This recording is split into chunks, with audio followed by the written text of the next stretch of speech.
So for us to go through training is because we're not born to be a teacher, but we are made through a process. That it will Yes. take process for someone to become a good teacher.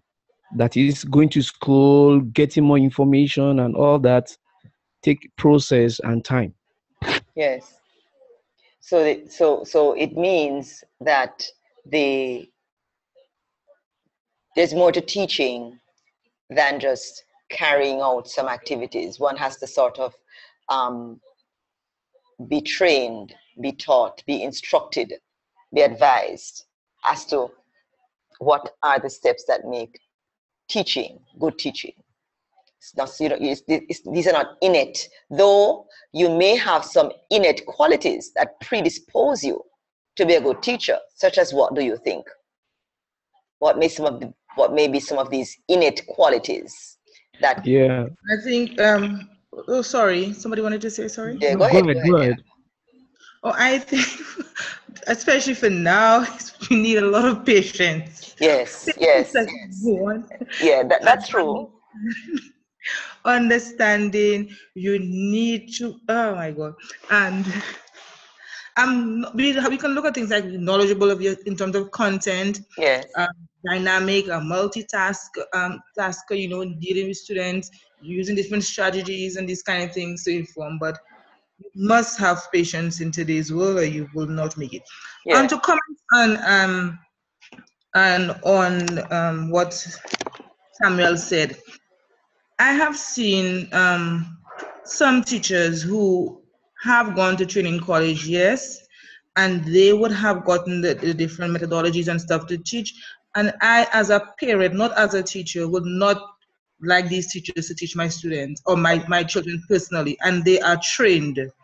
I'm not saying that being trained is very important, but it's what we do with that training. I need to see this teachers actually do something with that. Sometimes they come back and there's no different. They go back to the same road teaching, the same thing. There's no, no innovation, no technology, no anything. As opposed to those, some of them who are not trained and they really, really try their best. They do their research, they go back, they ask questions, they're more informed than some teachers who are actually trained per se. Yes. But it's what you do with the knowledge that you have, I think. Okay, so That's very important. All right, so we recognize that even though then persons do have training, it may not necessarily translate to good practice, and that is something for us to also bear in mind. So we're going with the thinking that there is some place in teacher preparation for professional training, but that we recognize that there are some innate qualities that many teachers seem to have.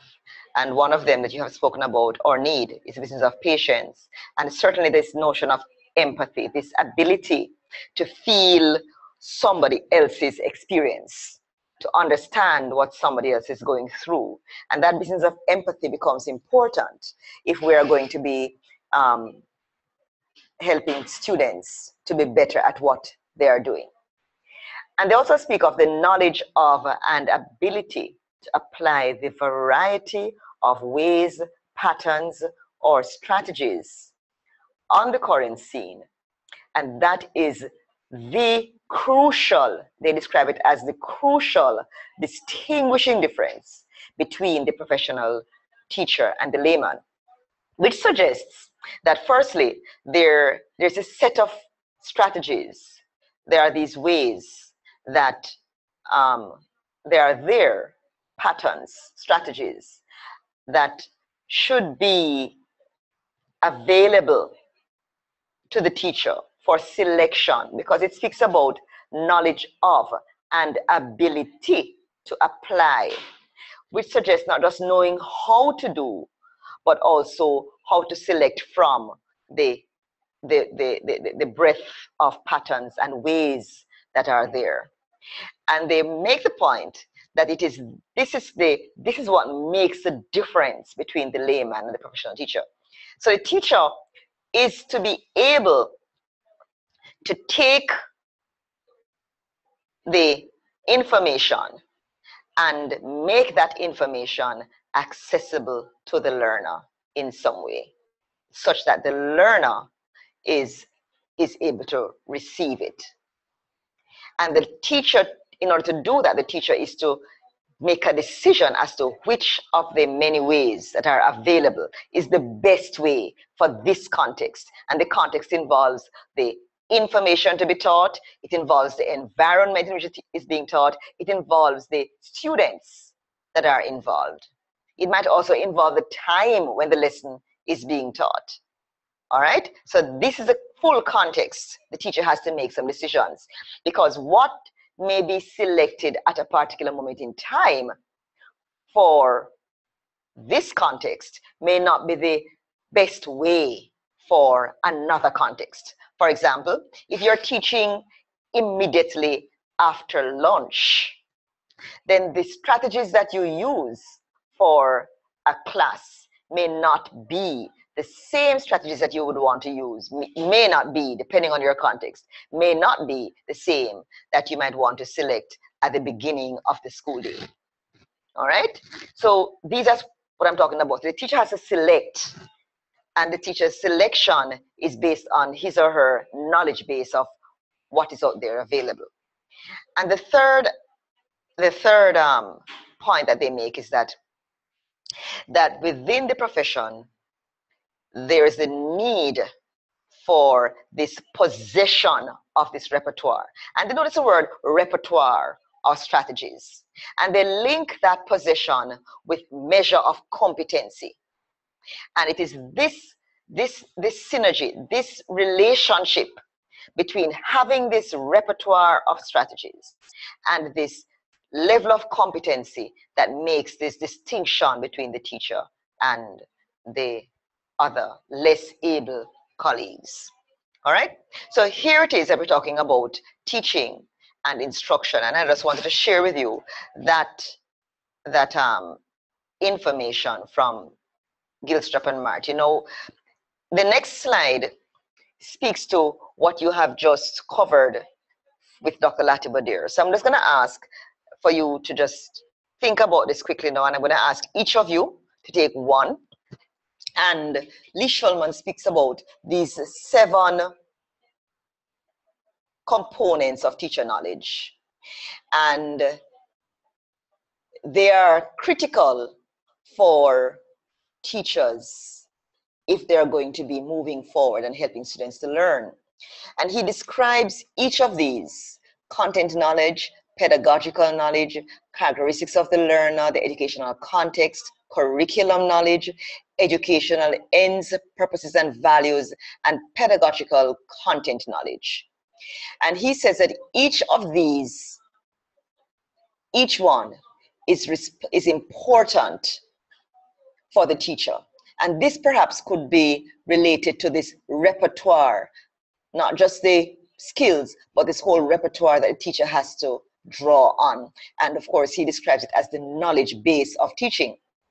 So then, Linton, I want you to think about, just to summarize what you understand the content knowledge to be. Tracy, you have pedagogical knowledge. Vanessa, you have characteristics of learners. Ava, you have educational context. Samuel, you have curriculum knowledge. Jason, educational ends, purposes, values. And Ashley, pedagogical content knowledge. In a sentence or two, I want each of you now to just tell me or remind us as to what each of these really mean. Linton, you go first. What do we mean by content knowledge? Let's see if we're on the same page.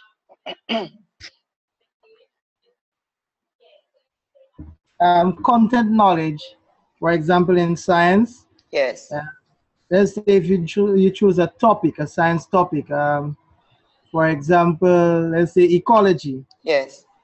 I guess that the teacher is supposed to have full content of that topic, should have knowledge of that topic. Yes. And in delivering this topic, the teacher is supposed to come up with little activities that could involve the students so that they could find out what those students know before. Yes. Okay, so they create activities or even ask questions that the students would relate the information that they know before already. Whilst yes, whilst executing that topic, like in the introduction and those things, the teacher is supposed to be like secure, firm, and show that they know what they're talking about, and not be nervous. Not just floundering around. All right. And we're speaking about now the content. So that content knowledge comes from knowledge of the discipline. Right. All right. So you have done the biology, you have done the agric, you have done the chemistry, the physics, the environmental science. And that content knowledge you come to this program with because you all have a first degree in a particular discipline. Okay? Now, the content knowledge that you have is going to be varied. It's going to be differ depending on the grade level that you're teaching. But you need to have, as you have said, Linton, a secure base. And that it's deep and it is wide if you're going to teach. That's the content knowledge. Tracy, pedagogical knowledge. What is that now?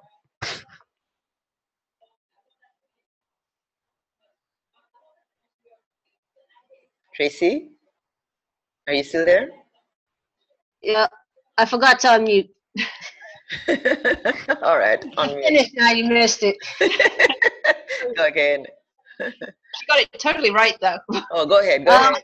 It's understanding, I guess, everything that you have to do in the classroom, like how you prepare, how you prepare for the class, the management of the class, and then I guess the assessment at the end. Yes. Like knowing everything about your kids to be able to do that stuff.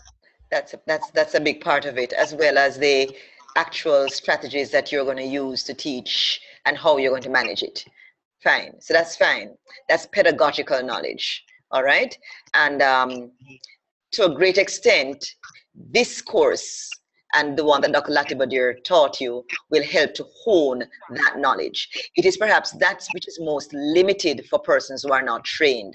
And that's the knowledge that Gilbert and Martin have spoken about, this repertoire of skills, knowing how. That's that's one of the things that separates the layman from the teacher, this pedagogical knowledge.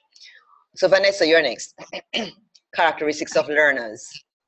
As knowing your audience, so their maturity level, their pre-existing knowledge, and their learning styles.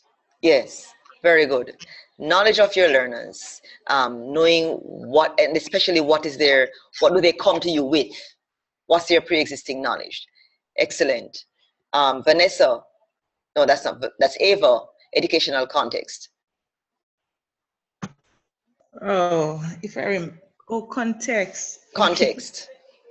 I think it's how you go about helping your students better understand the subject matter, what medium you use. No, not content, context, educational context. Oh, I think it's in a way in which you structure the structure of your lesson, if I remember. Not just the structure, no, can't be the structure. It's a lay of the land, the environmental factors.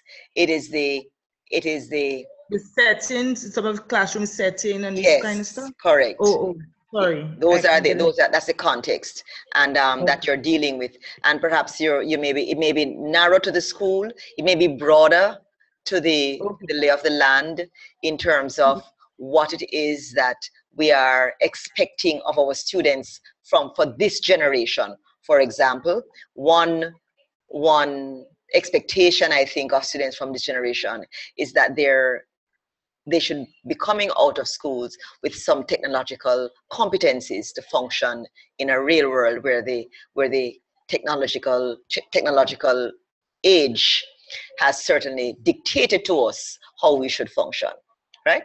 So that's the context in which we operate. At another time, the educational context was more so about preparing a workforce to satisfy the status quo. So we now have to understand what is it that we are preparing students to do in this generation, in this age.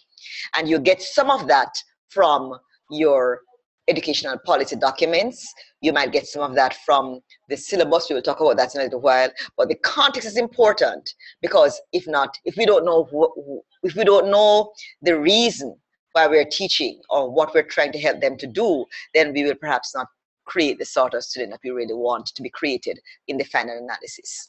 All right?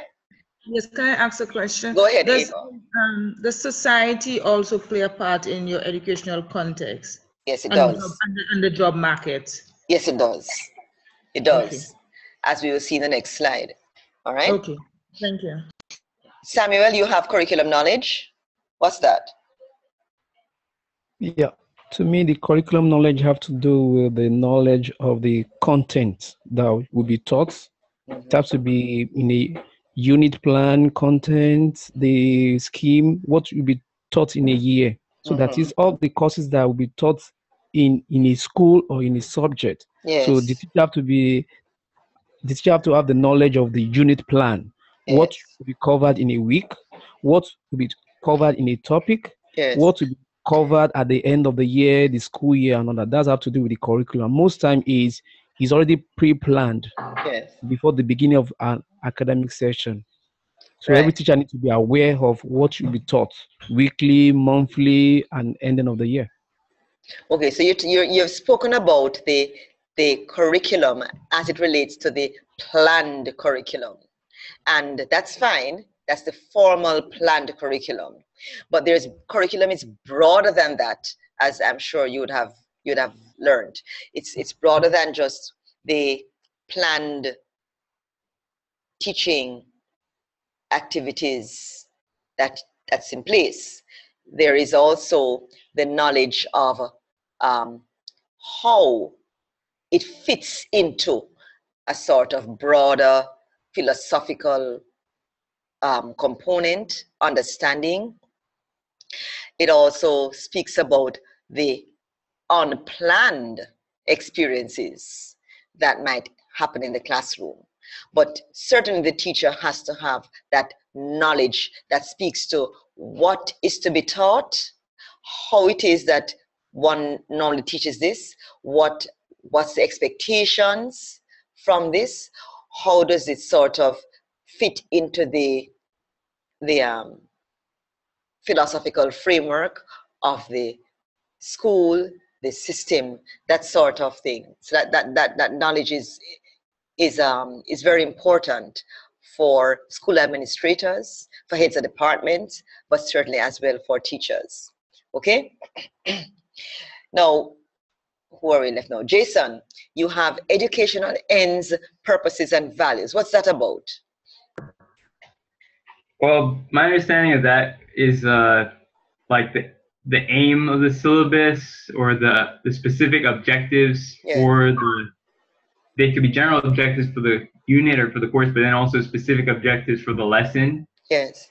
And I think something that I thought of also would be like the purpose of the school, or the vision statement of the school. Yes. Things like that. And I thought of something that maybe should have come under Samuel's, but I was thinking what you were just saying is like hidden curriculum. Yes, correct. Because I mean, that to me, the values aspect kind of ties into that. There's certain values that will be taught, but they're not explicitly a part of the curriculum per se, but you would teach certain values. And then another thing I thought that would tie into this would be expectation level, like the teacher's expectations for the students, and how they clearly show how those expectations can be met. They need to have that clear, make that clear for students. And yes, that's good. That's correct. And so all of those tie into what you have said quite nicely. Very good. And so Ashley, now you have the pedagogical content knowledge, which Schulman describes as perhaps the most important component in all of this. What exactly is he speaking about? I think that it's kind of a brew, if you will, or a mixture of all of the things that we've just discussed. Mm-hmm. it's, you know, the knowledge of how to structure the academic content for teachers to utilize. And I'm just reading something off. I'm kind of paraphrasing something off of the internet, but yes. It's a knowledge of common misconceptions and common conceptions and difficulties that students come across when learning specific subjects. And also it's the knowledge of teaching strategies that can be used to approach the students and their special needs in the classroom. Yes. Basically,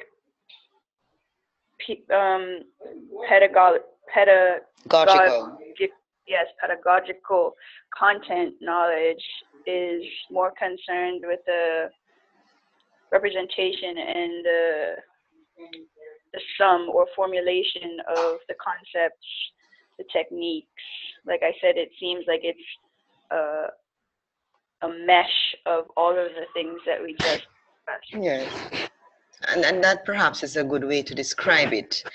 Yes, it speaks to that, and it really is critical because the teacher needs to use all of what have gone on before and to make some decisions about how to factor all of that in to teach so as to ensure success.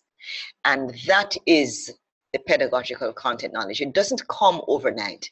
It is not something that you can, in fact, instruct.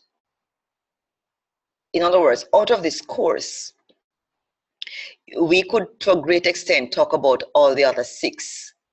But the pedagogical content knowledge it's an almost independent sort of honing of all of those other 6, bringing them together in a way to make sense for the learner and also for the teacher. That comes over time. That comes with practice. That comes with determination and experience. All right? I just thought as well, I don't know that you would have had this this other slide when you work with Dr. Latibadir, but I've brought in some work from Darling Hammond and Barrett Snowden. They speak about successful teachers and what teachers need to have. And I brought this in because of the fact that it speaks to another component that we had not addressed under Schulman, and that's the whole business of language.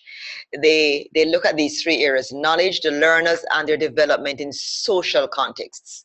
This notion of the social context is very important because learning is considered one of those activities that take place in a social context.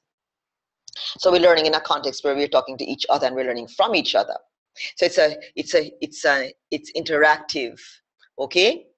And the whole business of language becomes important because the teacher is using language that the students are hearing and the students are making sense of what is being stated based on this common understanding from the language.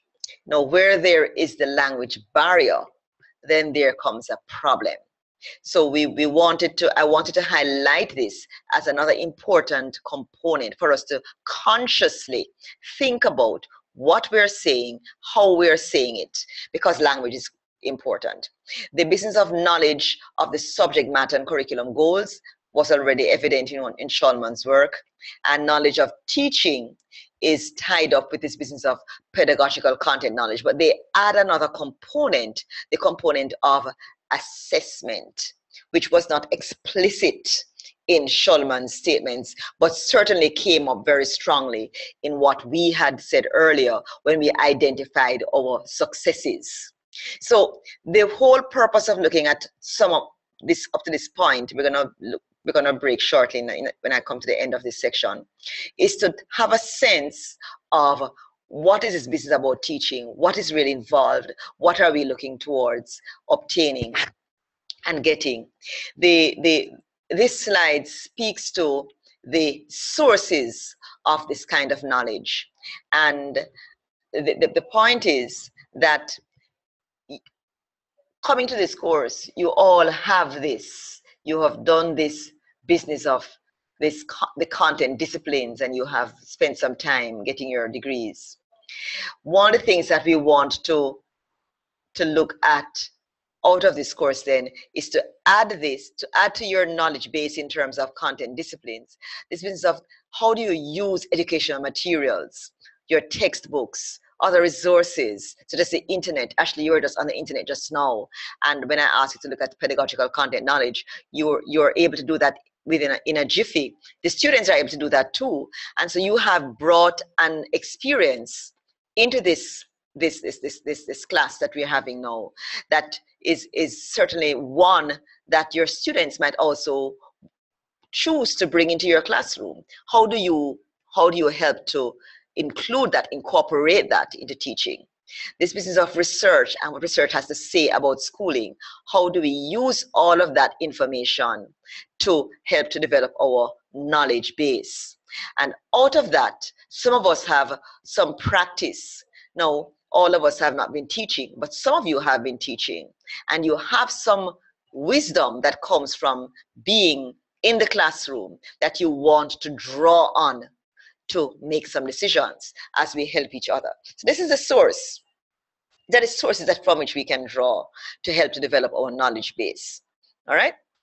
Now, we have talked about this, and for the rest of the slides that are here, really sort of summarize what it is that we have just discussed. So I won't take very long on them. We've talked about the formal or planned curriculum. We didn't spend much time on the informal curriculum or the unplanned curriculum, the kind of thing that happens on the spur of the moment as you're teaching. So you're teaching about density, for example, and a student comes in and raises a question that requires for you to spend some time to differentiate mass and weight, for example. And that was not planned, but it is something that has come up because the learner introduced a misconception that needed to be addressed. So instead of just focusing on what it is that you have planned, you have to take some time to correct or to address an issue that becomes informal or unplanned. And the truth is that sometimes what we teach, what we intend to teach, what the formal curriculum expects for us to teach is not what students experience. What they experience is something quite different.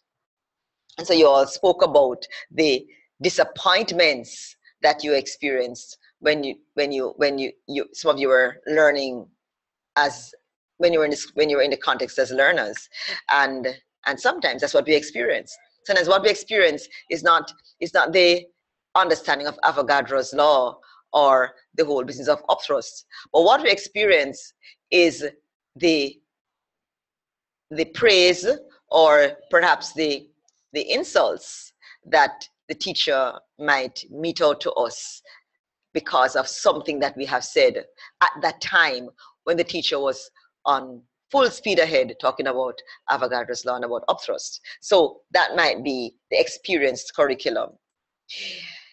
And he speaks about the curriculum knowledge. I just spoke about that. Knowledge of how to organize and sequence subject matter. Knowledge of curriculum goals, aims, objectives. What is it? What is this? How to use the materials, how to balance breadth and depth to incorporate the various domains, cognitive as well as affective, and in our context as well, one would want to include psychomotor. Now, when we speak of goals and aims, and I am recapping here. If I'm going too fast, stop me, because I expect that you'd have done this from Dr. Latibodir's group course. I'm just going this quickly so as to move into what I want to go into. So we talk about goals as somewhat long range. They come from a variety of sources, and they primarily come from students' needs and from policy, whereas aims are a little bit, they're broad-based, but they're explicit to the program, and they are based usually on some sort of teaching philosophy, but it takes a number of years to get to the aims. For example, the CSEC biology syllabus has some aims, and if you notice, they are not likely to be accomplished in any one class, but over a period of time. The CSEC syllabus requires a 2-year period, so you develop an understanding of fundamental biology principles and concepts based upon practical and theoretical knowledge of living organisms. That's one of the aims. It's listed in the syllabus. So the point I'm making here is that the aim speaks to some specific aspects of the learning of biology that the students are required to address. Okay? So we have aims, we have goals, we have objectives. And you had been looking at objectives. And Hilda Tabor says that objectives serve to guide the making of decisions on what to cover, what to emphasize, what to select, what to stress, and what experiences you need to stress. So that's what Hilda Tabor says. She says that this is what the objectives serve to do. And objectives, you know, are divided into, or can be organized into different domains or taxonomies. And they speak of the cognitive, psychomotor, and affective. And we usually use Benjamin Bloom's taxonomy as the basis for writing our objectives, though there are others. And I would have introduced you to others, but in the short space for this course, it's a bit difficult to do that. So we're going to stick with Bloom's for this course. And I think it was Jason who spoke about general and specific objectives. And we recognize that there's a difference between those two sets of objectives, whereas some are more broad-based, using terms such as understand, know, appreciate, which are sort of long range, as opposed to those which are shorter range, write definitions, identify examples, generate examples. These are specific learning outcomes that you would perhaps find within a particular lesson that we're going to develop in a little while. Now, when he speaks of pedagogical knowledge, we have looked at that. The broad principles of classroom management, organization needed for good teaching. That's what Schulman is speaking about when he speaks of pedagogical knowledge. And I think it was Eva who mentioned that. And pedagogical content knowledge speaks to knowing how to present the content to students of diverse interests and abilities so that learning can take place. I like the word amalgam that Schulman uses. He says the special amalgam of content and pedagogy. And I think Ashley, you spoke of it as a brew, a sort of brew, which comes to the same thing. It's a bringing together of the content and pedagogy that is uniquely the province of the teacher, their own professional understanding. This comes to the point I was making earlier, that it is not something that you sort of instruct. It becomes something that you develop. It is a unique, it's a unique component of your practice. And that's why it is so interesting that different teachers will do the same thing in different ways, and yet everybody learns.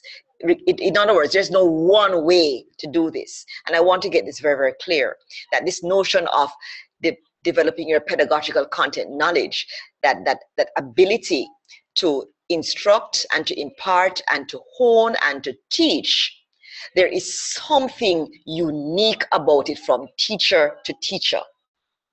All right, and I want you to appreciate that, and I want you to do more than that. I want you to value it, and I want you to recognize that that is really what sometimes sets us off as different from each other. because of that pedagogical content knowledge. So in terms of developing that, I want you to think of some things. McIntyre and here say that you must consider some things. You must consider your own strengths, your own experiences, because you have to draw on what you know.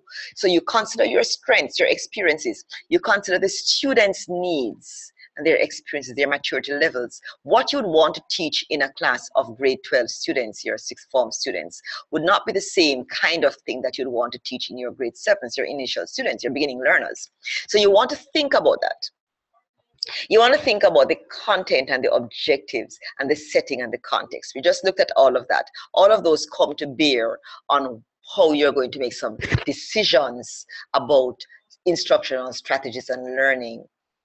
And they suggest, Ornstein and Honkin suggest, that you can think about this. Let's spend a little time on that. In terms of sequencing, one of the challenges that teachers face, and especially science teachers, in my experience, is that this business of sequencing activities is a problem. How do you sequence? How do you determine how to structure? Where do you begin? How do you develop? What comes first? And that is a decision that will either make or break the structure of your lesson. So they suggest you could think of it along these lines. Simple to complex is one way of considering sequencing activities. So you start off with the simple to move the more complex. So if I'm thinking, for example, of balancing chemical equations, I would start with an equation that is not just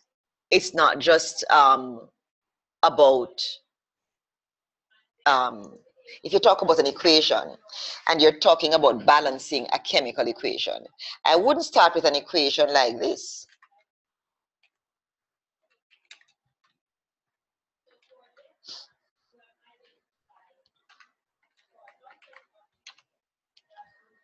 I wouldn't start with that equation to teach about balancing equations, because if you notice this equation, it really has, sorry,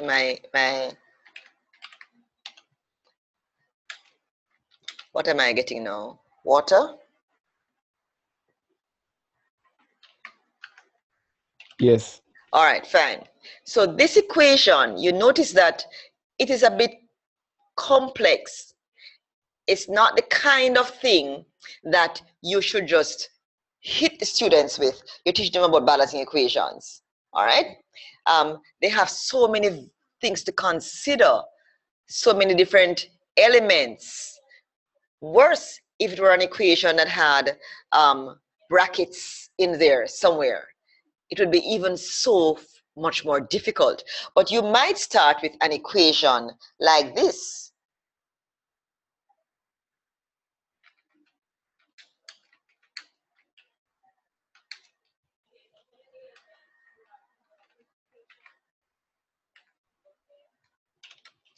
A much more simple equation, and perhaps easier to balance as well. So you start with simple rather than complex. That's what they suggest. They say simple to complex. You consider what they have, prerequisite learning. You consider what it is that you can build on. Okay? You think of the whole and you pull out the parts. Or you can do the reverse. You can look at the parts and then make the whole.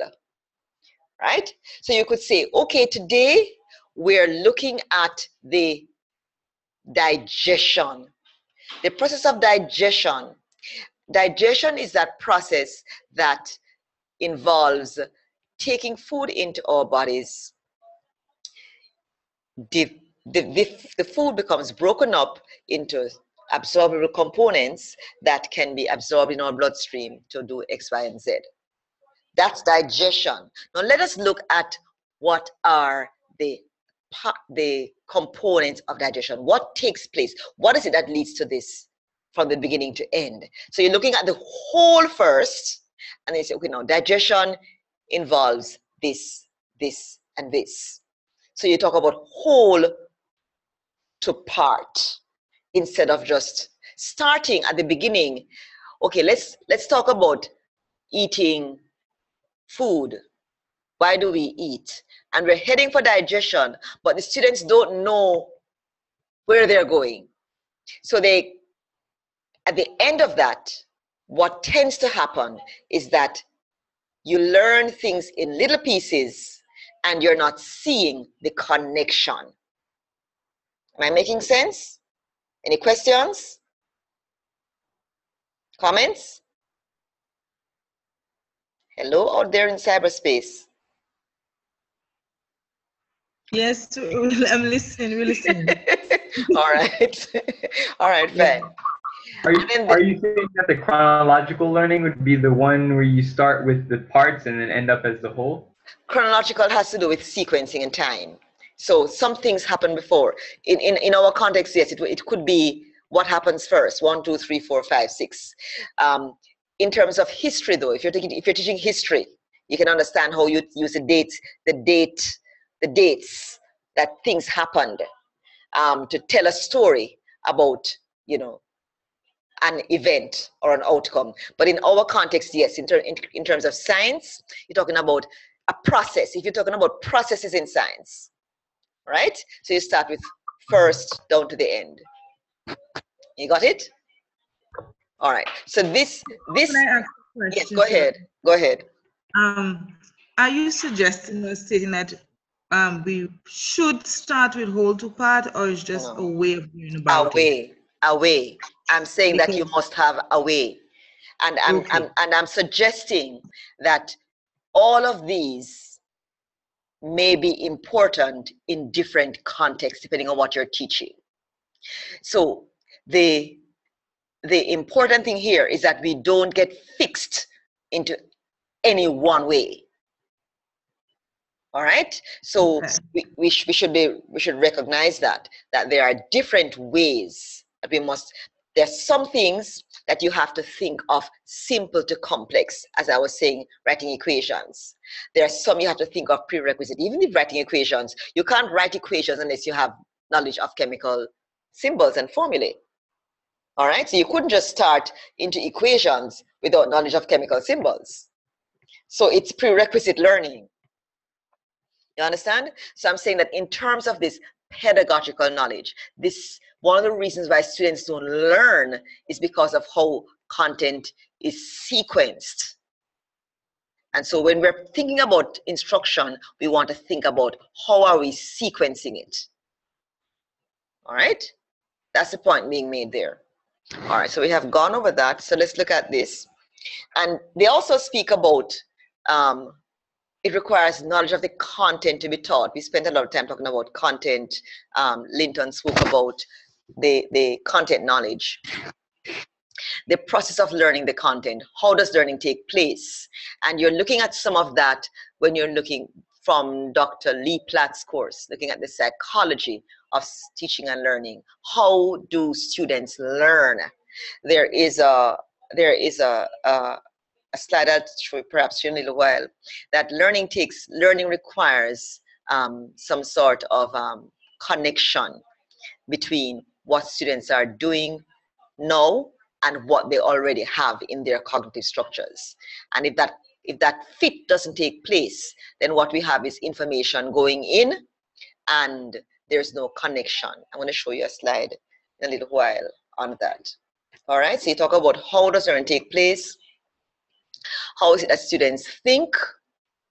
Okay, and how do they reason? So this is what we have just discussed, really. And Linton spoke about having secure knowledge, and in this case we're talking about in-depth knowledge of the subject taught. You can't teach if you don't know what you're going to teach about. You won't be successful if you are not sure about the content. So this is this is the base, it's the foundation of what it is that you're going to do, the content. And sometimes the knowledge we have of the content is at a level that doesn't allow us to disaggregate it and to make it look at the parts. So our knowledge must be not just deep, it must be flexible. Perhaps I should add that. It should be flexible. It should be flexible for us to be allowed to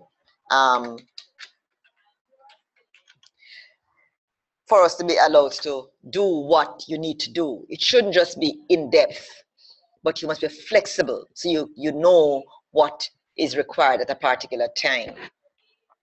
Now, one of the things that we have to do now is to also ask some questions of the subject. All right?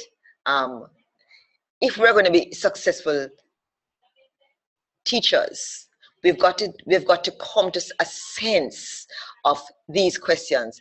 And so what is it that we're teaching? How do we define this? What is it?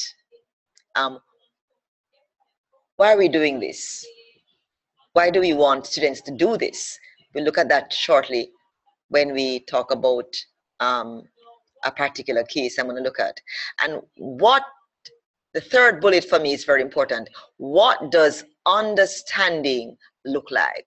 How will I know when the students understand? What does it look like? That's very important. If we don't know that, we are not going to be able to determine student success. This is key. All right? Very important outcome. And for the most part, Bermuda helped me here. I know for Dominica and St. Lucia, they're using the CSEC syllabuses. What do you use in your system for science in Bermuda? Anybody can jump in and tell me what that is. What curriculum do you use? A program of study? Well, based on when I went to talk about doing my practicum in a public high school, they said that they use various things from GCSEs to AP subjects like advanced placement, like the American system. Yes. So basically those were the ones they mentioned. All right, and that's important because you need to know what you're going to be working with, and you need to also know not just the content, but what's the philosophy. So what are the main goals? What is it that this curriculum is supposed to be addressing in our students? All right, so you need to have a sense of that as you read to determine what you're going to teach. How can teachers assess student understanding? And what are the successful practices for teaching this particular content? You might go back to that slide I spoke to you about sources of knowledge, and you might want to look at some of the research surrounding teaching this particular topic before you go about planning to teach it. All right, so you want to look at successes. You could speak to teachers who are more experienced, talking about wisdom of practice. So you could talk up to, you might get some of this wisdom from looking at research, but also from listening to what other persons have done and seeing their success coming from the horse's mouth, so to speak. Another component that you want to talk about or think about as you plan to teach is this business of recognizing the diversity among the learners, that your learners are not all the same, but they come from different communities, they come from different families, they come with different backgrounds, they come with different language skills and language development. So the words that we use may not necessarily have the same meaning for all the students in the classroom where we're teaching. The fact is that I may say one thing, even as we speak, as I am speaking, and I may use a term that's very Jamaican because I am familiar with because of my audience, I will be careful to use a language that is international, widely accepted and understood by all. But we have to be careful about that. And various developmental delays. All the children in your class will not be at the same level, though they may be at the same age, but they may not be all the same level.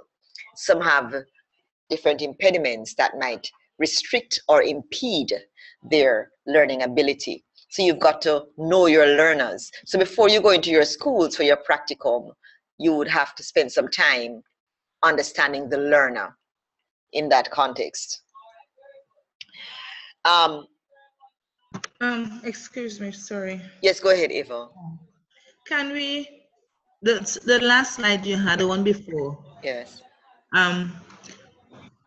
As much as we can we actually cater for these development delay every time in all of our lessons? Very good question. question. We actually do that? Because, I mean, doing this course and others, I'm always reflecting. Sometimes it is too much. I'm always reflecting on what I did before and saying sometimes, my God, what did I do? Yes. But knowledge, you try to correct that. Yes. Because and even if you come back with your knowledge and all that you have gained experience and you read and stuff, and when you go back, as Ashley said, it's very difficult to change a culture, because we know from psychology, people take time to change. You don't see the need. It has been working. But when you say, you know, if I try a different way, it can be done better. I have learned that. Let's try it or whatever. Resistance, especially as a teacher, can be, you know, like hitting your head against a rock or something. Yes.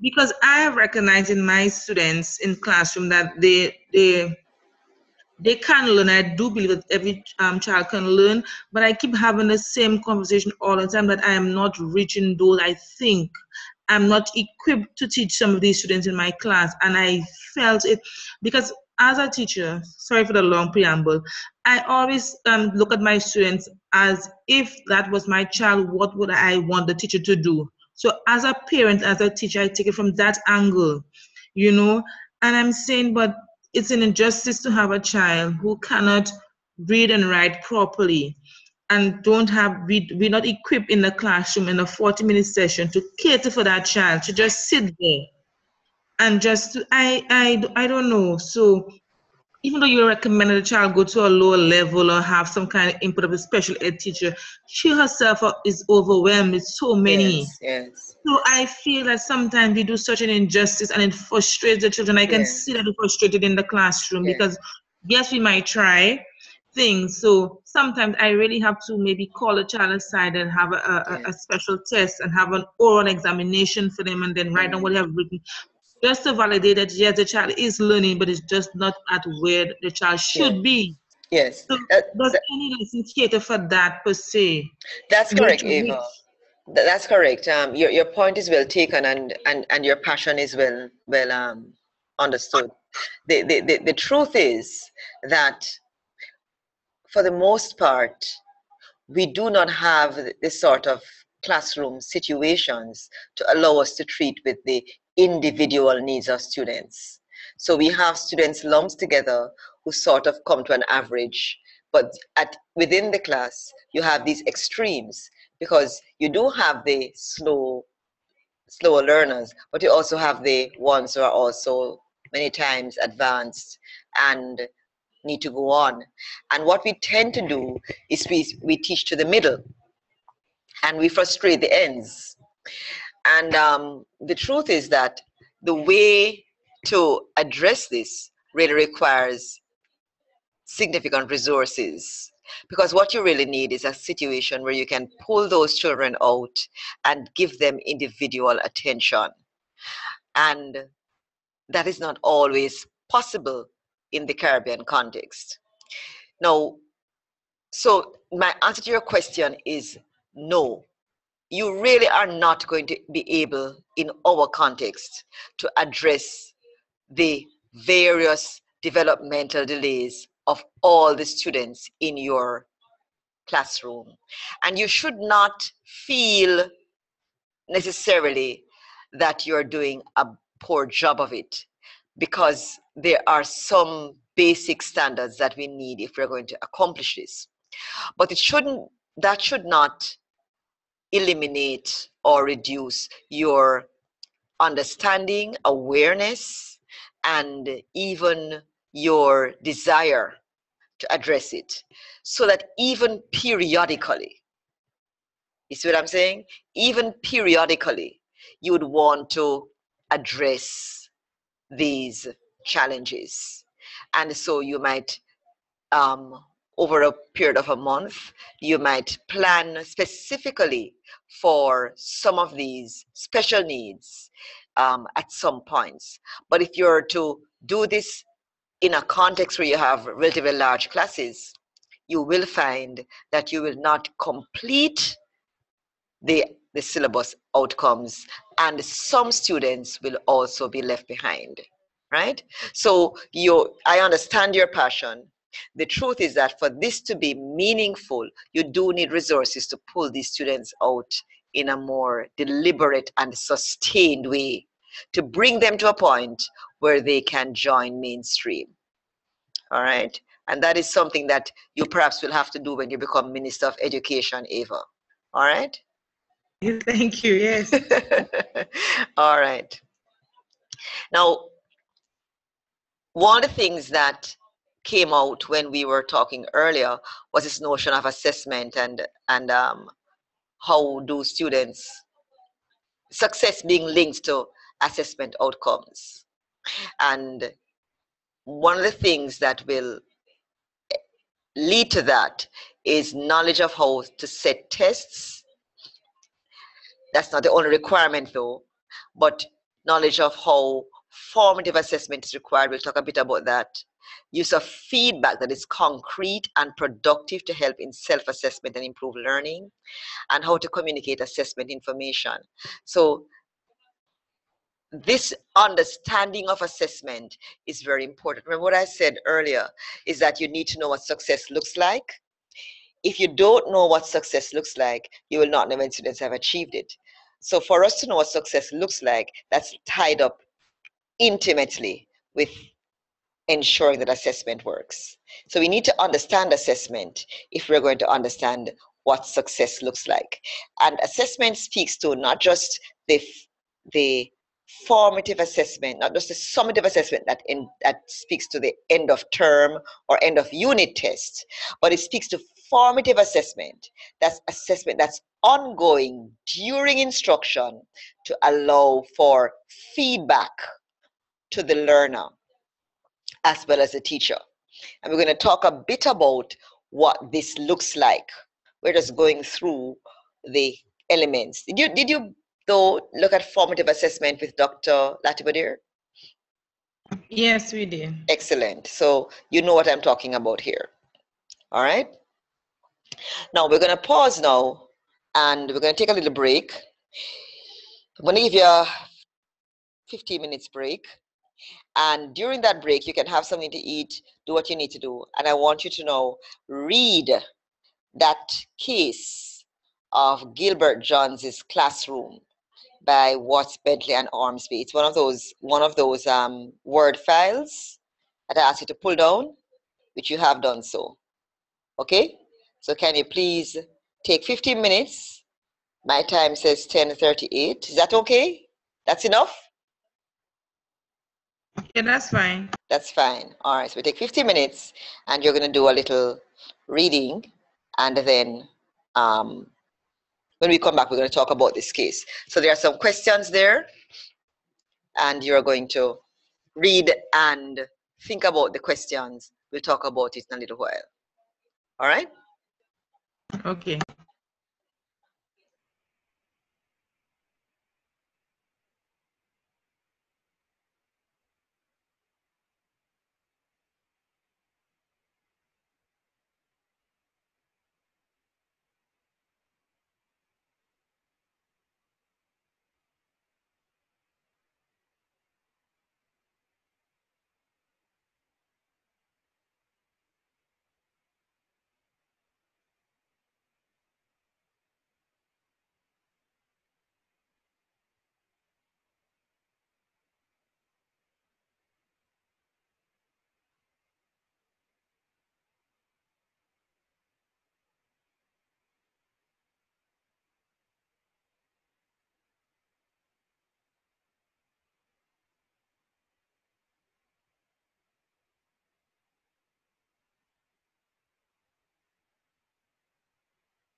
Okay, I think that's time again. Am I back with you? Are you back with me? Yes, I'm here. Okay, here's the headset. Yeah, I'm here. Good. All right. All right, so were you able to read Gilbert Johns' case? Yes, I was. Very good. All right. So we're talking now about, and you're seeing the questions that I have on the screen.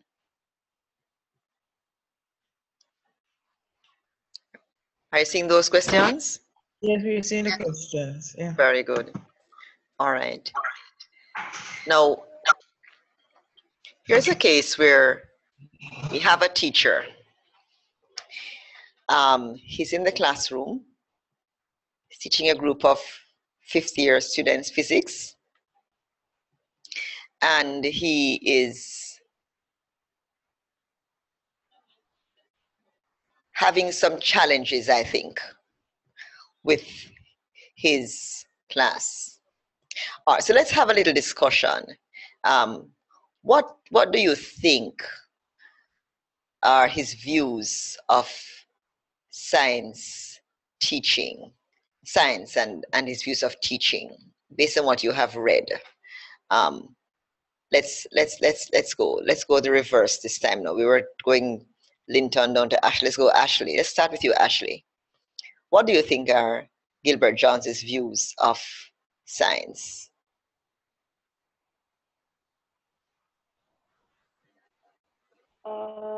Here.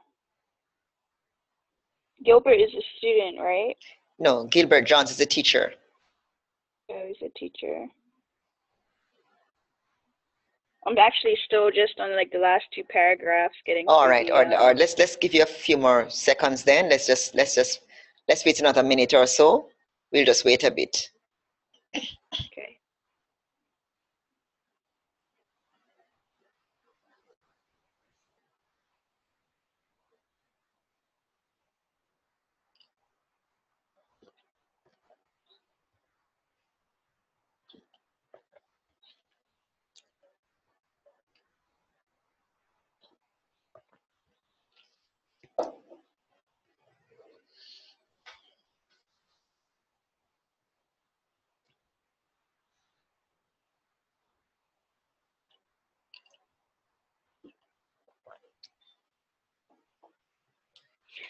Okay, I guess Gilbert's views. Gilbert believes that science is surrounding is the world around us. It just says it in the last two paragraphs. I don't really understand what you mean by what are his views of science. All right. Okay. Based like what does he, you know what I mean? Like it says it in the last two paragraphs, in the second last paragraph, and the third last and the second last paragraph. It kind of gives an example of how he can explain science in real life, and then in the second last paragraph, he says that science, it's a part of the natural world around us. Yes. So therefore, science is all around us. Yes. So in his idea, in his mind, science is, what is it? Is it a body of knowledge that's all around us? Is it about how we think about what we have around us? Is it about the processes involved? Is it about solving life's problems? What do you think? What based on how he has carried out his class, what do you think are his views about science? Anybody else wants to have a go at it? Yeah, Ashley have put forward some. Anybody else? Tracy, your dog is still barking? I was thinking of it. I'm sorry. Jason from Bermuda. Yes, Jason. I was thinking of it in terms of those things that you mentioned. Like, I think he sees it as a body of knowledge and a way of investigating. Yes. Primarily. Based on what he said about, through science, we're able to understand the natural world around us. Yes. Yes. and pretty much you could also perhaps get that from the way he structured his lesson as well, because you know, he attempted to have the, well, he certainly attempted to have the students carry out a practical activity on latent heat. But he seemed to have had some challenges, though. Do you think? What do you think are his views about teaching? Based on how yes. My impression was that he's more teacher-centered. Yes. Like I read the article on inquiry. It seemed like he could have been using inquiry, but it probably would have been like a structured inquiry, something like that. Yes. He gave them the procedure, he gave them the question. Yes. Maybe he left the outcome open for them to discover. Yes. So kind of which is more teacher-centered. As opposed to, so it's not really like they're solving a problem. It's more just kind of having them do this experiment. Yes. To come up with some ideas about latent heat, but it's very teacher-centered, I guess. Yes, and in fact, he gave that away in the way in which he answered, was it Harry's question, did he not? Right, because he said, you'll understand in a moment kind of thing when I've explained it to you. So, correct. So Harry asked, and he himself thought it was a very good question. Isn't it a good question? It is a good question. Why do we need this? And he had a good answer in his mind, but he never shared the answer with the students. Now, if you could go back to that section of the document where I'm going up, and so Harry's voice brought him back to reality. Well, we are clear from the case that Johns would prefer to teach A-level students. He doesn't really like to teach the younger ones, though one could argue that grade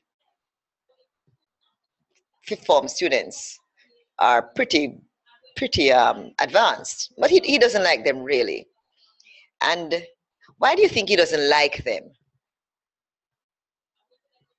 What is it about himself as a teacher, from what you can extract from this short case, that he doesn't like to teach this level, because it actually says so in the text that you can deduce?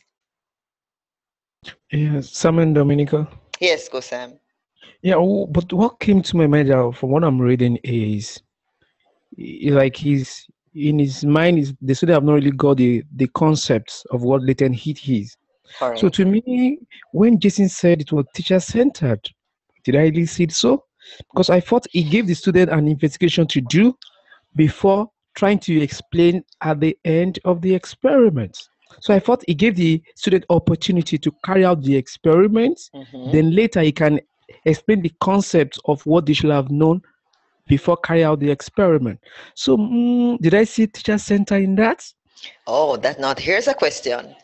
But Jason explained. Let's go back to Jason. Explain again why you said it was teacher-centered. My belief in that it was teacher-centered was because there's like 3 aspects to inquiry learning. First, you have the question or the problem, and then you have the procedure for conducting the experiment, and then you have the outcome or the solution of the experiment. And it seems clear that he gave them the question, which was, what is latent heat, or something like that, or how can you measure latent heat of water? And then he also gave them the procedure, because he said, it says that they were copying the method from the work card or something like that. Correct. So he gave them most of everything that they needed, which is more teacher-centered, as opposed to, if it was more student-centered, then he might have just posed the question and left them to decide on what the methodology was, as well as what the solution was. I don't know if that makes sense, but that was my reasoning. It makes sense. Yes, that's correct. Because he also insisted that they work a particular way. Yes. Yeah. Ashley from Bermuda. Go ahead, Ashley. also in the initial 3 lines, it states how he would rather choose to teach the A-level physics all the time because that is both his own specialism and he enjoys the subject. So even that in itself is supporting Jason's theory of what do you call it? Teacher-centered. Teacher-centeredness. All right. Yeah.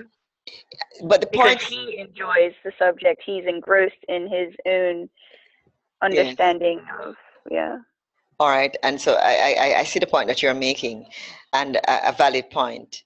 So it is a situation now where we have Sam's question becomes very important, because in Sam's mind, the students are doing something. Yes, they are doing something. They are doing an activity in the class, and because they're doing an activity, doesn't that make it student-centered? And I think the answer to that, Sam, is no. Activity-based lessons may be student-centered, but look at what Gilbert John says, but it doesn't have to be. Look at what he says. He says that the students ask a question. Harry, he's distracted all of here, and he's saying, you know, he's checking the students working and so forth and so on, and he remembers that Harry has asked a question. So he comes back down to Harry, and Harry asks the question again. This is a good question, he thought, pausing to adjust the angle of the thermometer so Harry could see it better. And he says, it deserves a good answer, because it will help you understand why ice melts in your Coke on a hot day. That's a good answer, I thought. He says no. Now, why does he say no?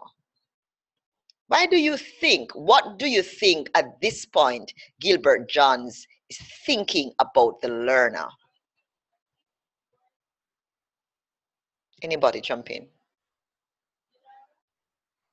He says no. That he probably don't get it. I don't think he thinks the student understands. Or that they will get it. They will get, it's just been like a bit sarcastic or something. Yeah, he says that nah, they won't get this. Now, here it is that he has the perfect answer for the student's legitimate question. Why do we need to learn about latent heat, sir? Clearly a question that the boy is interested in, because he's asked it twice. Yes? The student is interested, curious. Gilbert Johns has the perfect context to build on the student's curiosity. He has information at his disposal that is within their knowledge base. They certainly know about Coke, they know about ice, they know about a hot day. Nothing in that's foreign to them. He has the perfect answer. Yet he doesn't give them that answer. He says, no, they don't need to know that. Okay, because it's part of the natural world around us, Harry. Science helps us to understand these things and explain our works to ourselves. That's why it's in the syllabus. What has Gilbert Johns done right there at that moment by saying that to Harry? Tell me, what are some of the possible consequences based on think,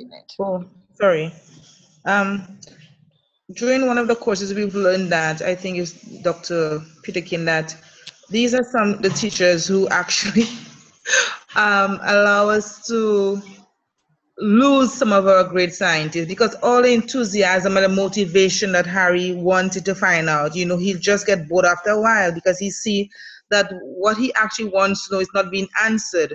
And then sometimes these students just switch and go to other areas that, you know, they feel more confident and more competent in.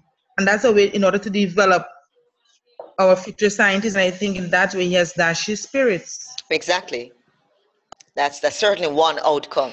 Anybody else has any other comments on this? Linton from St. Lucia. Yes, Linton. Okay, I believe the teachers, to me, he looks like he's frustrated with the child asking that question. And like he just went straight out and said, that is why it's on the syllabus. To me, it is like out of context for the student. Yeah. So do you think that that response, it's on the syllabus, is a good enough response as to why it is that we're doing this? It's not a good enough response. To me, no. It's a layman response. Yes. And I think the travesty in all of this is that Gilbert Johns knows better. He knows enough about latent heat to be able to make a proper response to Harry. So we have a situation now where Harry might be demotivated. He may not choose to ask any other questions. Harry may go away feeling frustrated. He doesn't know why he's doing this. And then schooling suddenly becomes about doing enough on the syllabus to pass the exams. You see where I'm heading with this? So schooling now becomes, okay, I need to go enough to pass the exams. And it's not about really understanding how this subject affects my daily living. So if the students do not see science as something that is meaningful to their daily lives, then how are they going to experience it and use it and love it? And so from this, what we're getting is that Gilbert Johns is clearly very knowledgeable. He has a sound knowledge base of his subject matter. But his view of the learner is limited to the extent that he doesn't think that they can get certain concepts in this case physics. Now sometimes we tend to think like that. We tend to think that if we are teaching certain subjects, some of our children can't get it. So let's not even teach them. Let's just tell them some things so that they can just be quiet. All right? Because they're not going to get it. Instead of trying to find a way to communicate it to them so that they really get it, in so doing, we spark their interest and we continue to help them to feel a part of the process. So that's one of the weaknesses in Gilbert Johns' lesson. And then he goes on to go back to what you were saying earlier, Jason, in terms of inquiry. He actually told them what to do, told them how to do it, and look at it at the last. The last paragraph says, okay, now 50 years, when you've cleared away your apparatus, bring your books around the front so we can make sure everyone understands the right way to do the calculations. What does that tell you? That says that this is how I want it done. So he's not even allowing them to figure out how to do the calculations or to attempt to hear from them what they think about how to get it done. He's telling them what it is that must be done. So Samuel, those are the reasons why it's teacher-centered and not student-centered. You got that? Sam? Yes. But I have a question. Yes. No, is it topic taught before this experiment or the topic has not yet been taught by him? I'm trying to has he taught the topic? All right. Did they understand the concepts before the lab was carried out? All right.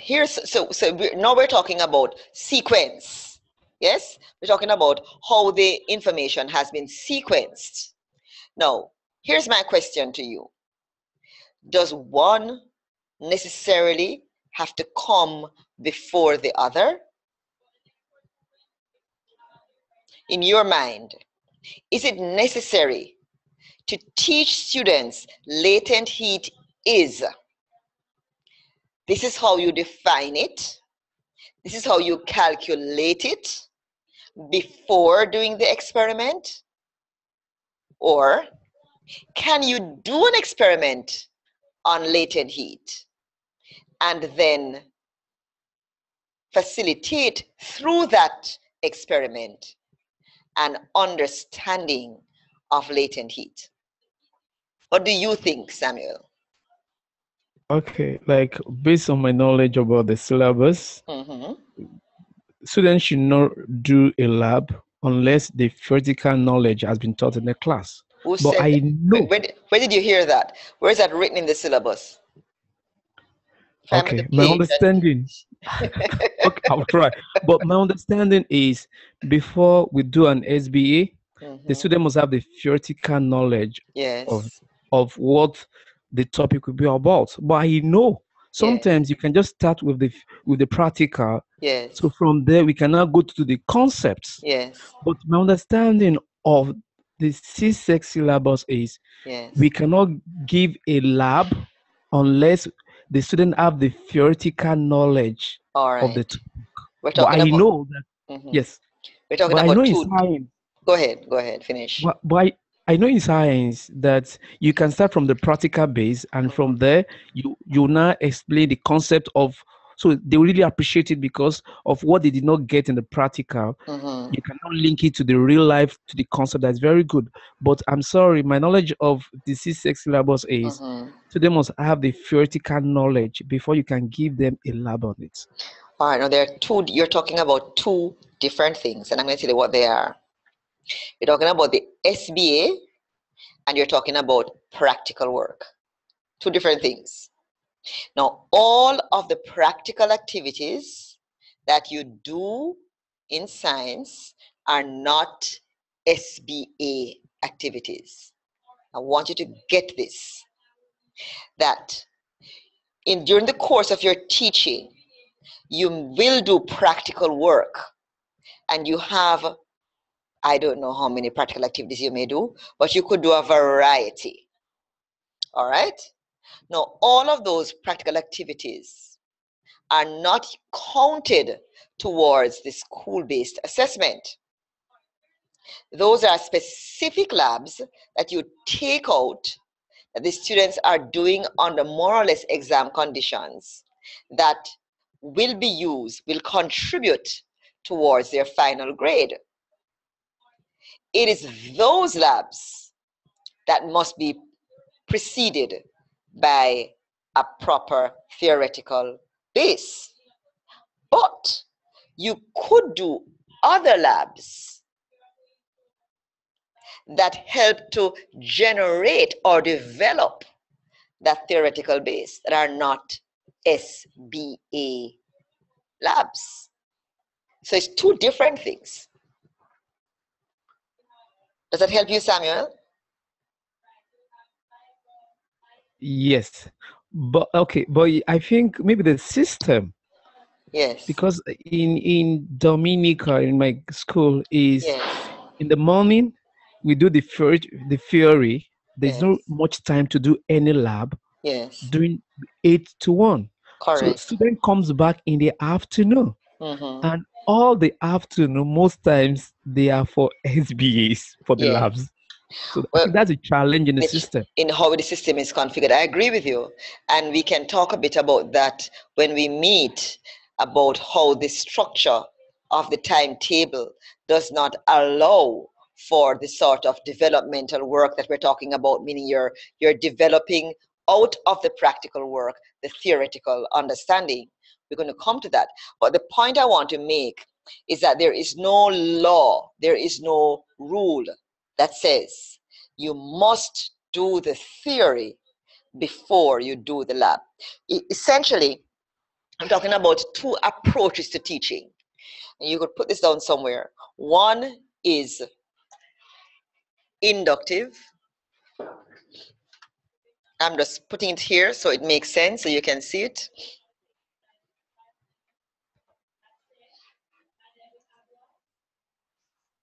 One is inductive and one is deductive. When we speak of inductive, we think of moving from the individual specific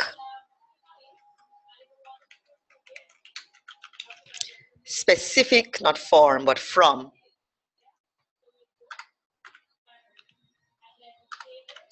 specific examples to the generalization. And when we speak of deductive, we think of starting with the generalization or the big idea, and then looking at specific examples.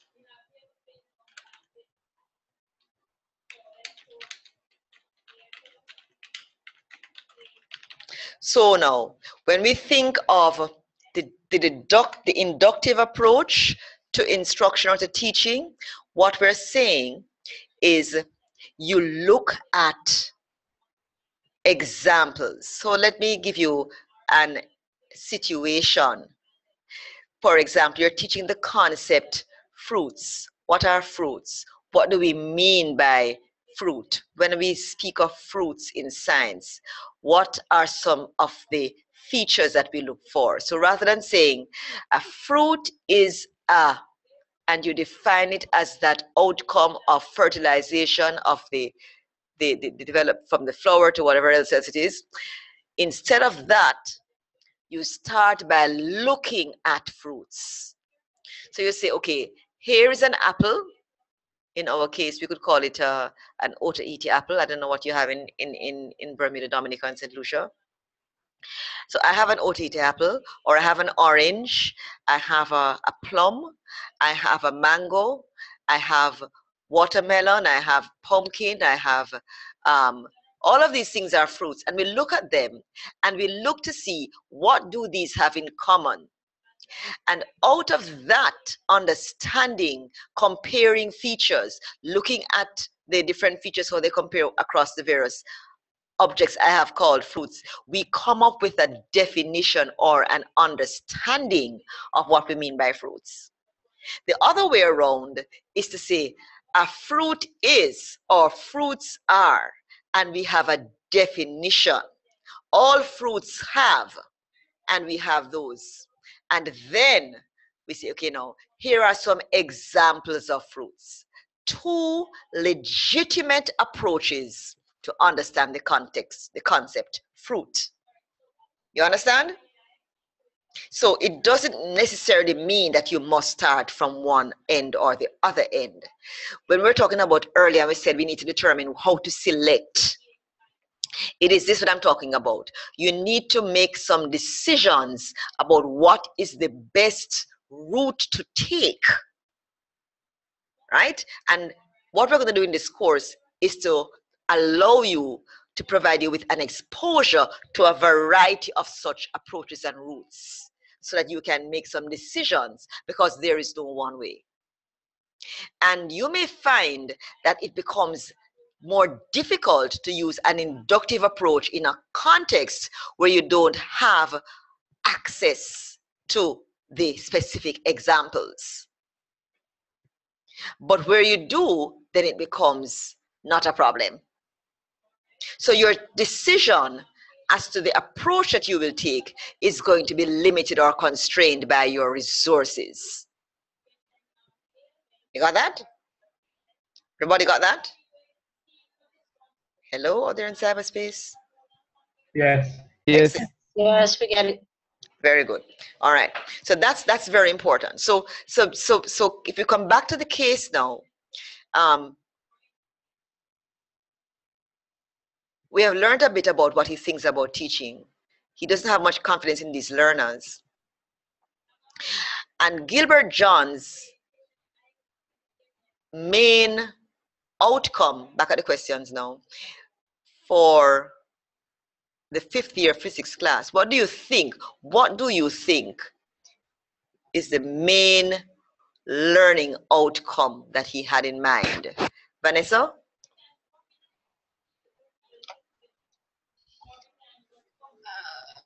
I don't know. Yes, man, you know. You know. What do you think? Based on how he he taught his lesson? What do you think he wanted to achieve for these students? For everyone to get the same result he wanted them to get. Correct. That is exactly what he wanted to achieve. He just wanted them to get the results that he wanted them to get. Okay, so it means then that Gilbert Johns sees the learners not as individuals, I'm at question 3, not as individuals, but he sees them as just one blob. They're all the same. They have no different needs. And that's the reason why he found it so difficult. But he didn't find it difficult. He didn't think he needed to answer Harry's question. He didn't think he needed to give Harry an answer for Harry. Okay? Now, based on now your reading, now you are reading this, you have read the Bell, Smetana, and Binns on inquiry. All right? And now, here's question 4. Let's spend a little time on this.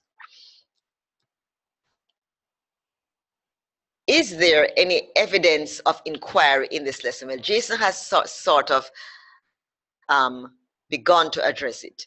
And he says that there is a, well, he didn't use that, my words, low-level inquiry. Jason, can you go back over what it is that you had said earlier and tie this tight again back to the inquiry as you had read from Bell, Smetana, and Binns?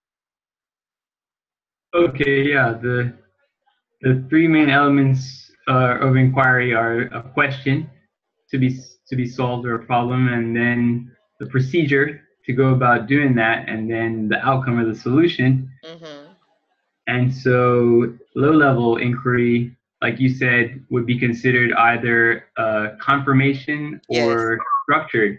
Correct. And confirmation is when all of those 3 things are given to the student: the question, the procedure, and the solution. Yes. And so it's more just a way of helping them to confirm or reaffirm the concept that the teacher has taught, maybe in theory. Yes. So that's like a low level of thinking involved, because you don't have to think about it. You just do the experiment, and you get the answer that you knew was going to be the answer, just to confirm what you've already learned. But in this, it seems like he maybe didn't give them the solution. Yes. He left it up to them to investigate what is the latent heat of water, and so that would be a structured inquiry. Yes. Yeah. So basically, that's it. That's it. Yeah. Yes, and then he would give them he would help them to solve the problem. Now, is there anything wrong with this approach to instruction? And maybe I'm saying it wrong. I don't want to lead you in any direction. Let me ask the question another way. What are the strengths of this approach, the approach that he has taken in his practical lesson? What are some of the strengths that this approach offers for teaching and learning? Think about that for a little bit. What are the strengths?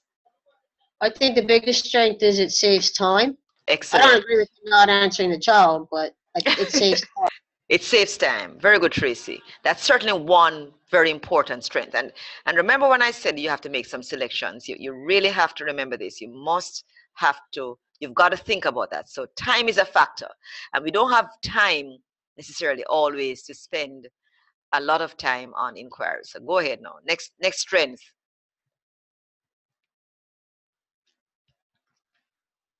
Anyone? There's another one that might be useful. I would say if the students don't have a lot of experience with conducting experiments yet, and you know, they're not really going to grasp how to critically think about how to organize it and what the method might be and things like that. So it would need to be very structured. But I mean, in this case, they're dealing with students who are at a higher level, so they likely that they should have those skills, but maybe they don't for whatever reason. Yes, and that's a very good point as well. Where the students don't have the expertise, where they don't have the know-how, then structure is good. Structure prevents confusion. It allows a sort of calm to remain in the room. You know, students are not floundering. They're not, you know, you've been in a classroom where you don't know what's going on. You're confused. Structure reduces confusion. And so that is an important component as well. All right, so now we have recognized that there are some strengths in this. And I want you to recognize as well that it might also be that if they're at the beginning part of something where they're just learning the foundation, then this structure might be useful.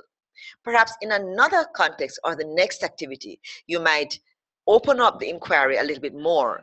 So it moves beyond the confirmation or structured inquiry to a more open sort of inquiry to allow them to solve a problem that they might develop. So there is scope.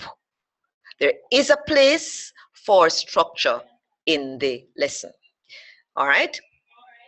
But the weakness here is, of course, that it doesn't allow for students to explore their natural interests. And one of the things that you have to try to do as teachers is to know how to strike that balance. How do you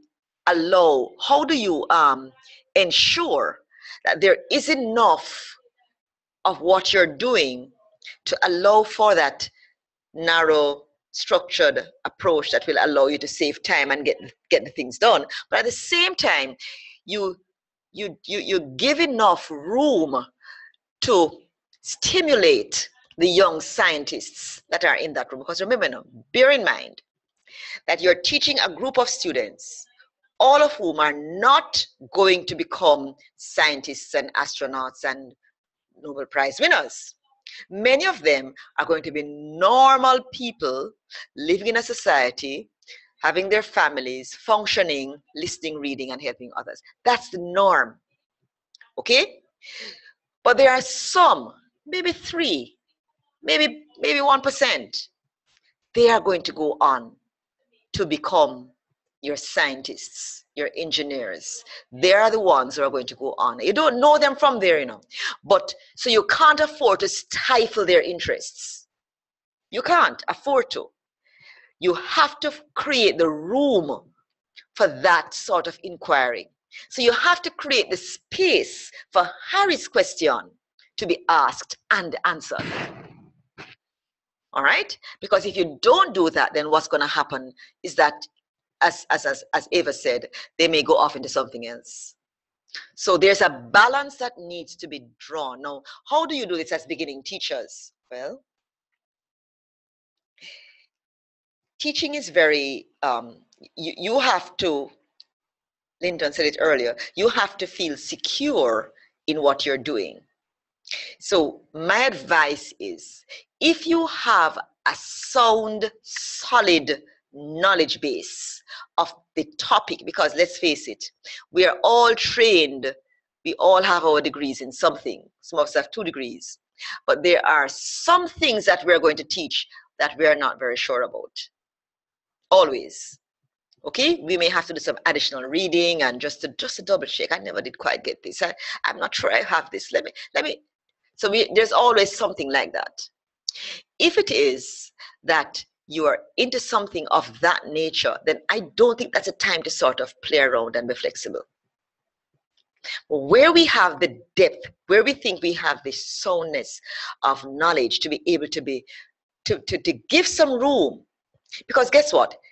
We can always tell people, we can always bring people back if we know where they are. I'm speaking cognitively now. If it is that I know where you are in terms of where you're thinking, how you're managing, then yeah, if I'm talking to you about homeostasis and I go off into all sorts of,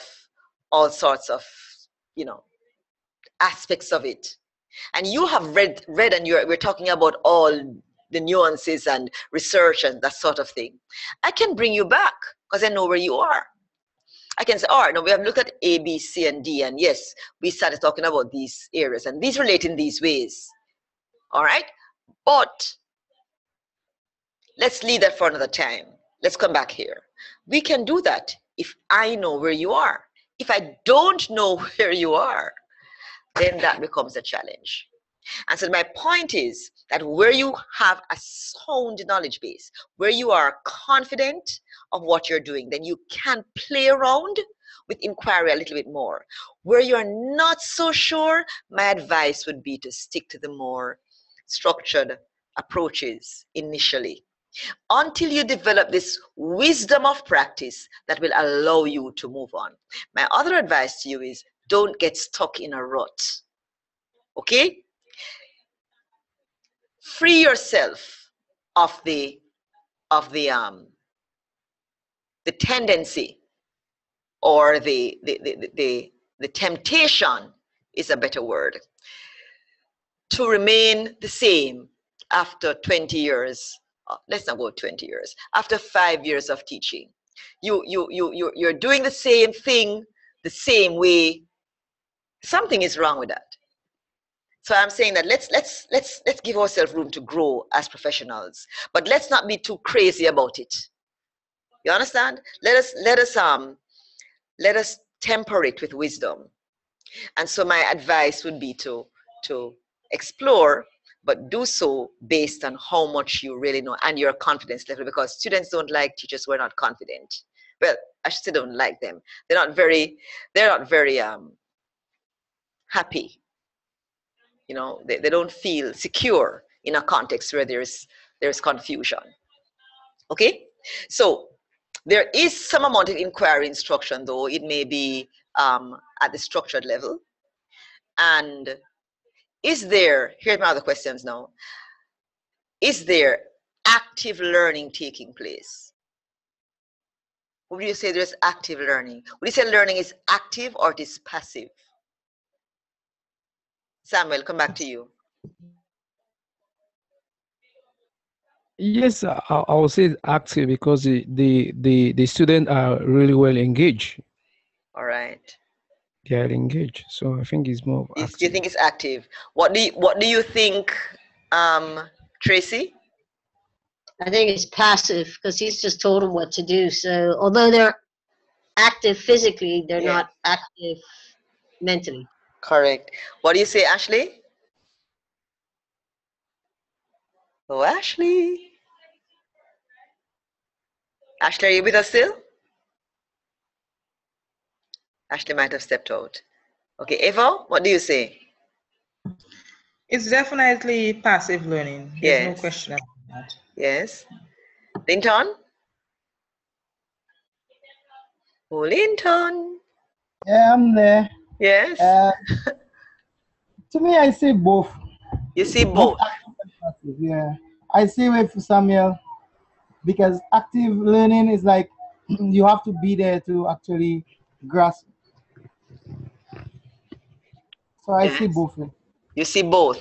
All right. Yeah. Jason? Ashley just sent a message. Huh? Ashley just sent a message. No, if I could only find the message. Let's see. let me unshare the screen and then I'll see it. All right, let me stop share. Message.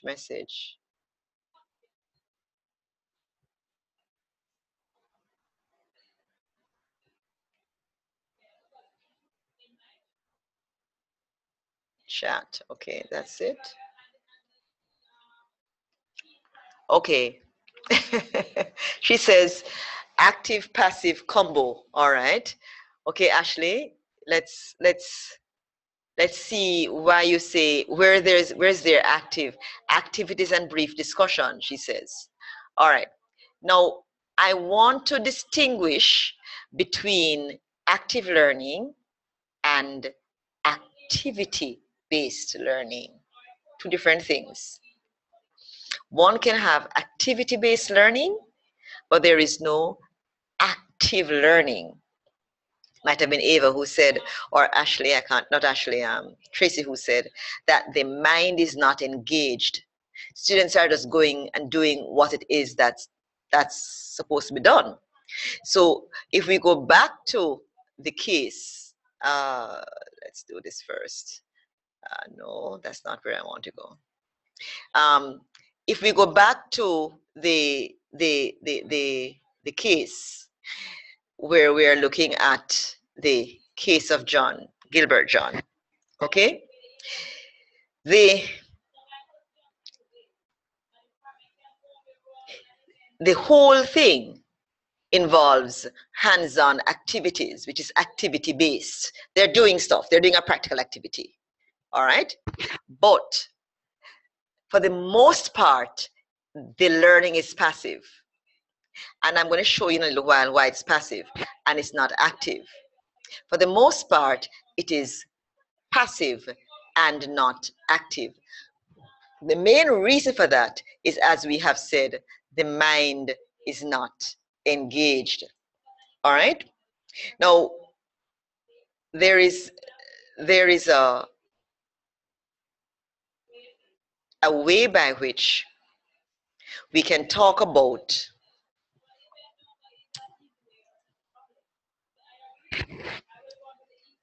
active versus passive learning. All right? I'm going to come back to another class, another video in a little while. And let's come down. All right, let me go back there. Here's a definition that Barnes and Carey identify. They say that active learning means involving learners fully in their own learning, moving some of the responsibility to the learner, and encouraging active learning involves using different approaches. That's their suggestion. And he says that they say sometimes it is linked with the transmission approach to teaching and learning. What's the transmission approach to teaching and learning? The transmission approach really speaks to, I'm coming, that's one.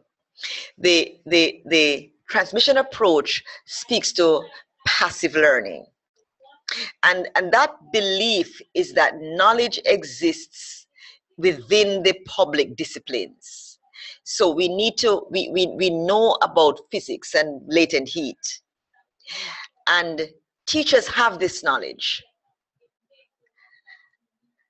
And what we tend to do is to think that the student's role is to hear from us what this knowledge is. So our responsibility is to tell them what this knowledge is. So it comes from a belief system that's linked to the transmission mode of teaching. And this transmission mode of teaching sees the teacher's task as the evaluation and correction of the learner's performance. The teacher is the guardian of that knowledge. Okay? The learner is uninformed, an apprentice, so to speak, an acolyte, for whom access to knowledge will be difficult, since he or she must qualify himself through tests. So the teacher comes to the classroom with the understanding that the students don't really have much information to share. They're not really able to share much. In fact, they don't know. And the teacher's role is to give them that information. Hence the active-passive discussion about learning. Now, Gilbert Johns' classroom is primarily activity-based. So students are doing something in the classroom, but they are not necessarily engaged cognitively, because at some point, Harry still doesn't know why what he's doing makes sense. All right? So activity-based learning doesn't necessarily mean that there is active learning. It means students are thinking about what they're doing and they're working at it and they're using it. Okay? I want us now to go to this video link. Now, I have the video link. Let me tell you where the video link is now. I think I have put it in I use it two places. If you go to the PowerPoint on inquiry, go to the PowerPoint on inquiry. Are you seeing it? No, that's not it. Yes. PowerPoint on inquiry.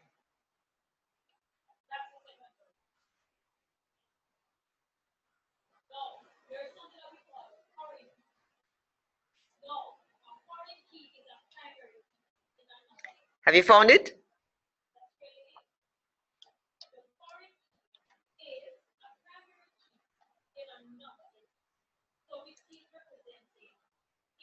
Okay, I've been logged out of this thing. That's the reason for this. Yes, I will find it. All right, fine. So go down now to, what slide is it now? There's a slide that says that you're supposed to open a video link. You're supposed to. Slide number 5, I think it is. Yes, you see that's 4 or 5. You see that link? See if you can see that video on Diane Keller's classroom. Let's watch it for about 3 or so minutes.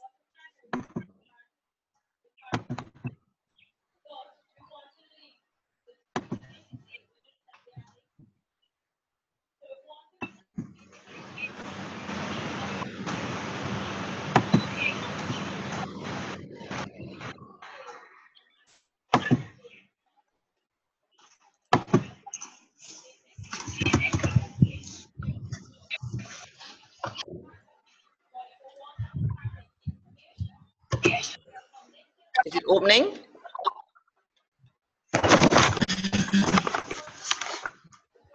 I'm trying to get it to. Okay.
Are you able to see the video? Yes. Good. Yes, I'm watching.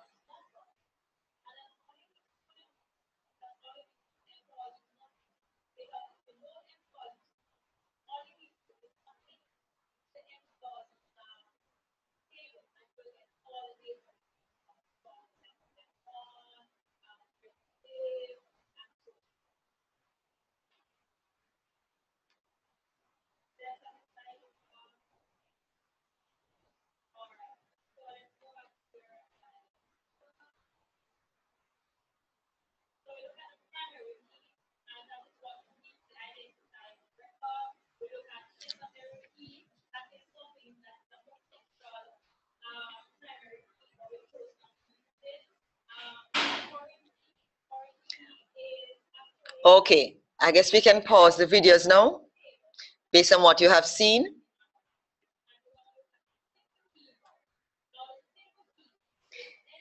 And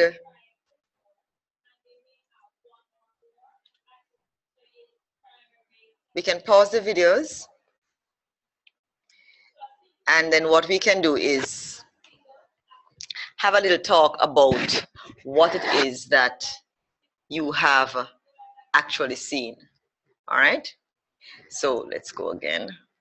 Week 1, share screen. Okay. Now, based on what you were able to see from that video, how was Dan Keller's classroom different from what you might have read about in Gilbert John's class? What did you notice about her classroom and how her lesson was structured?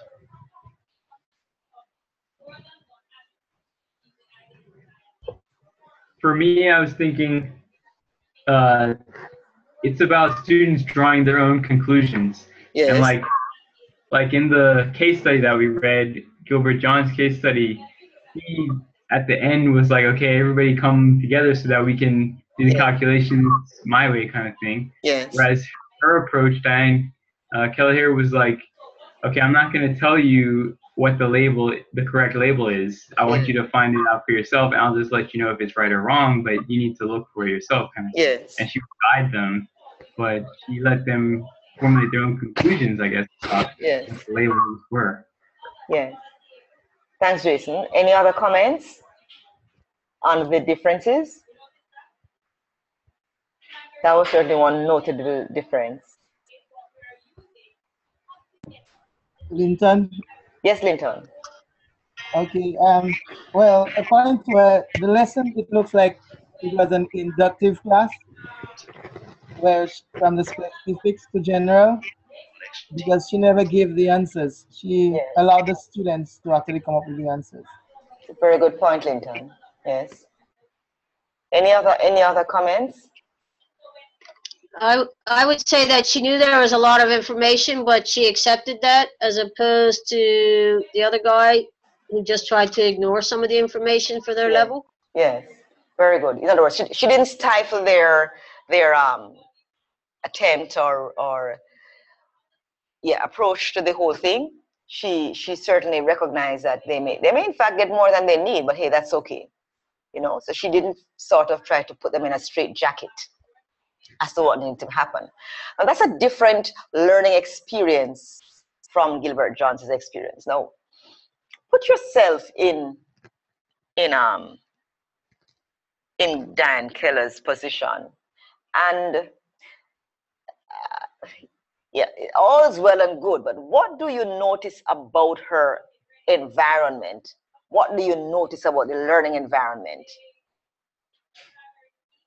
That was very important for her to be able to do what it is that she was doing. She didn't have a large number of students. Excellent. That's a very key point. Her class seemed relatively small. Anything else? Seems like she had a lot of resources. Very good. A lot of resources. Very good. Yes. Anything else? I was going to say also it's an elective, so the students chose to be there. Yes. It's not like they had to be there. Yes. So it then makes it easier for her to be flexible, right? It makes it easier for her to change it and to make it, you know, to fit their own sort of expectation. But outside of that, the fact that it was an elective means that they were probably interested. Okay? And I think there's a point, I don't know if you got to that point in the video, where for the most part, the students chose the class primarily because of her reputation. One thing that she had going for her was a good reputation. She does a good job, and so students tend to gravitate towards her course. But all of those things come together to shape what is an excellent, or seems to be an excellent approach, an approach that has been described as excellent based on this video. So the whole idea of putting those two together in this way is to point out that, yes, Gilbert John's class may have had some limitations. I think ultimately students, as he said, would get the concept and they would learn. They may not fully understand it. Over time, perhaps they would get it, and it becomes now an aha moment. Oh, that's the reason why we're doing latent heat. Oh, that's how it applies to life. Oh, And you see it later on. That might happen later. And we have to decide if that's good enough, or is it better to really teach in a way that allows the students to feel a sense of understanding. A lot of this has to do with, as we have said earlier, what is the sort of framework, the policy, the educational context, the sort of goals and aims. All of that comes out of that background. That's those things in the background that sort of help us to determine how to organize, how to select, how to choose. The quality of the experience is different in Diane's class than in Gilbert's class, because in Diane's class, she has allowed the students to do a little bit more independent work. And as a result, I think their own interests will spur them to do things differently. We have talked about some of the differences in terms of why it is that her class was perhaps organized differently than his. It might well also be that she is not just interested in the students learning the particular content or passing the particular exam, but that their experience of the topic becomes different. So my reason for introducing a project on water treatment to my grade 9 students is not just about because we have to talk about it, but it's because of the fact that this gives me an opportunity to help them to see something that relates to their everyday living in a tangible way that will perhaps help them to be more careful about how they use water, how it is that we dispose of our water, how it is that we, advise other persons about managing water. And so we want to develop something in our students. So that's maybe my reason for introducing something like that in my lessons. And so your reasons for doing this will vary. And based on that, we are going to make some choices, make some decisions. All right. So we have looked at the different approaches: active learning, passive learning. And I really I would want to say to you all that what we want to do for our students is active learning. We want to engage the mind, not just the hands, but the mind. The mind is where it's at. Now, Bentley and Watt speak about the sort of expectations, what it is that you'd want to see in an active learning environment. And they say that it's a context where they initiate their own activities, but they take responsibility. So there are some ways in which the student becomes involved. And so we could see that distinction between Dan Keller's class and Gilbert Johns' class. They make decisions and solve problems. They transfer skills and learning from one context to other different contexts. So you see students bringing in the technology that they have learned, the mathematics that they have learned to solve problems that may be presented to them. They organize themselves and organize others. They display understanding and competence in a number of different ways. They engage in self and peer evaluation, and they feel good about themselves as learners. So active learning is supposed to do that and more.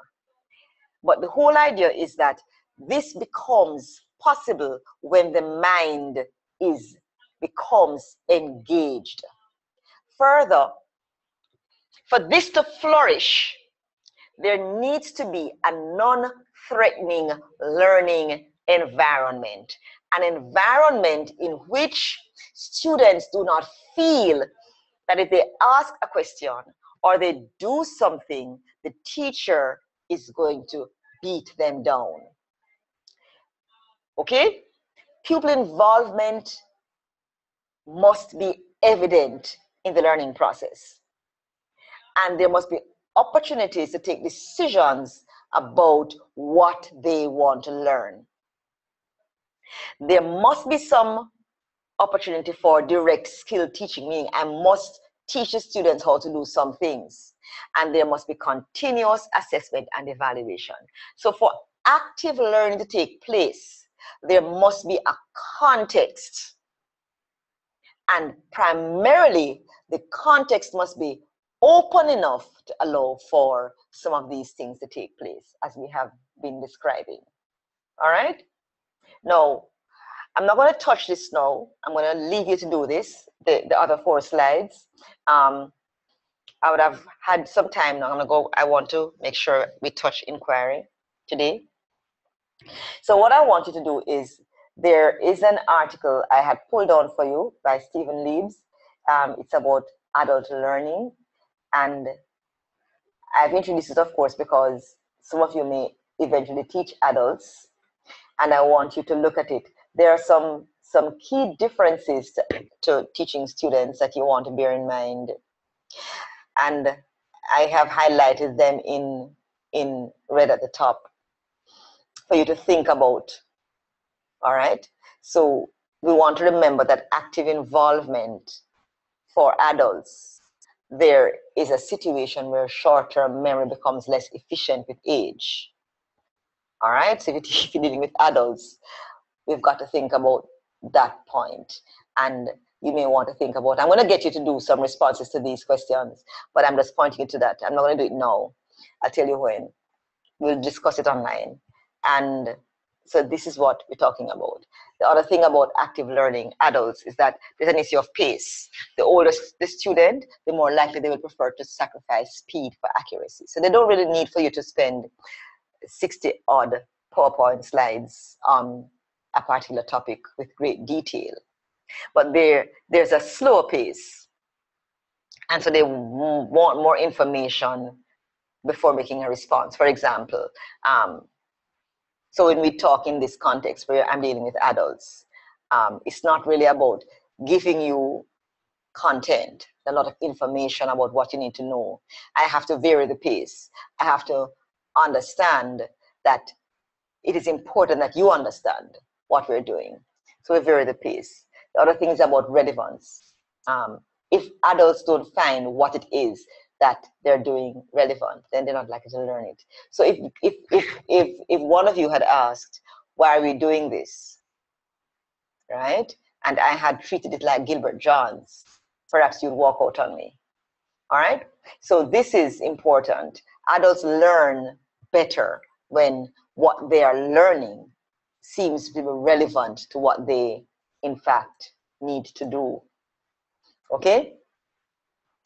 And in terms of some of the activities, now if we were to summarize what it is from the literature that I want us to, we're going to focus on these, is and how these very, very important points. Slide 38 is an important slide for you going forward.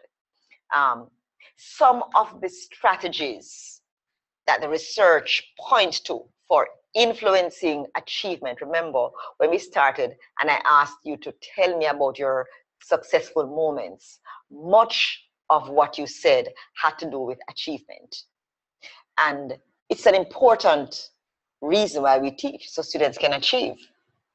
Learning must take place, and learning is generally evident in terms of some form of achievement.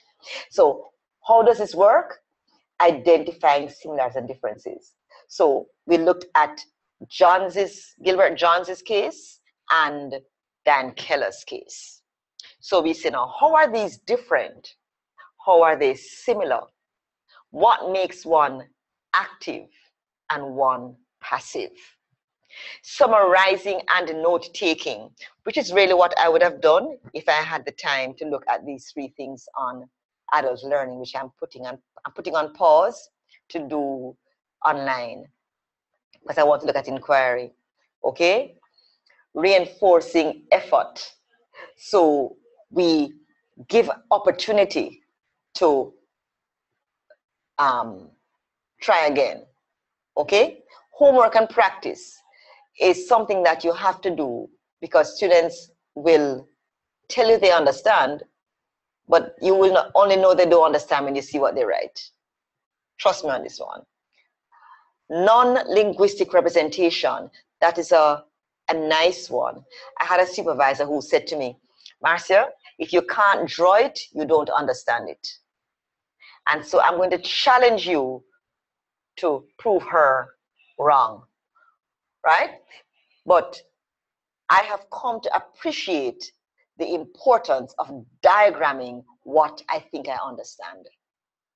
It is a way to help students to bring together the concepts that they have learned.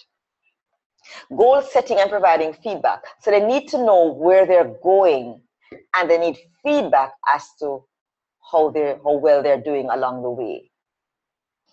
Generating and testing hypotheses. So Harris says, why is it that we need latent heat? And Gilbert Johns tells him something, gives him a possible reason. The next step is to, let's see if this is really an important thing, or how does this work?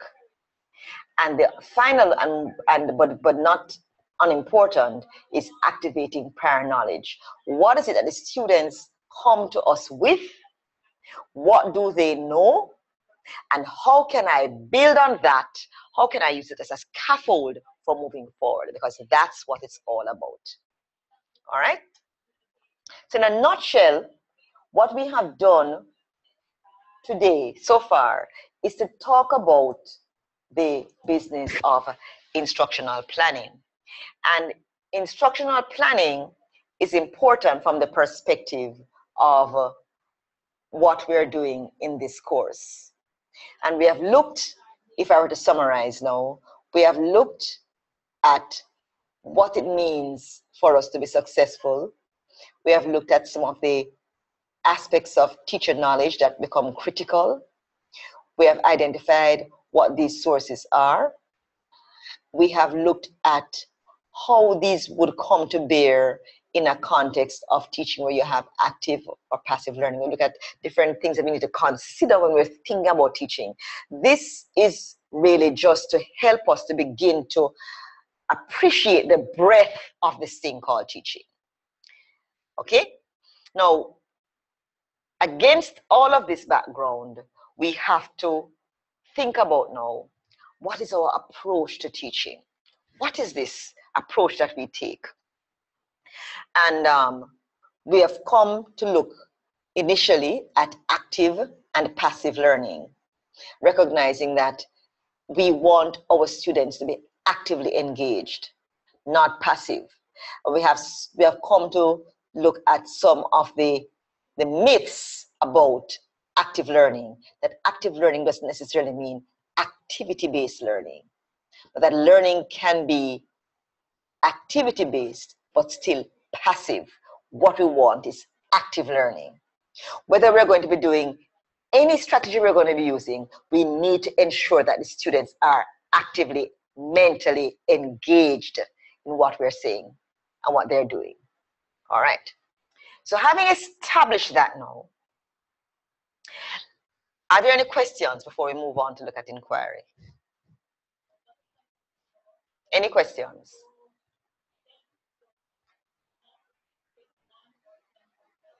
Questions, concerns, issues? Everybody's okay? Samuel, Dominica? Yes, Samuel. Just based on what you just said, is like, I'm just thinking about it. How can you measure how students are mentally engaged in an activity? Excellent question. Excellent question. How can you measure? Maybe you can say, maybe how can you determine how they're mentally engaged? Any ideas? Any suggestions and recommendations? How do we know if students are engaged? Formative assessment. Formative assessment. Very good. Ashley, and give us some more on that. Yes, thank you. Give us some more on that. What do you mean, give us some more? All right, so you said formative assessment. How will that work? Yeah. What are the sort of strategies? How can you use that, and how will that inform you that students are engaged?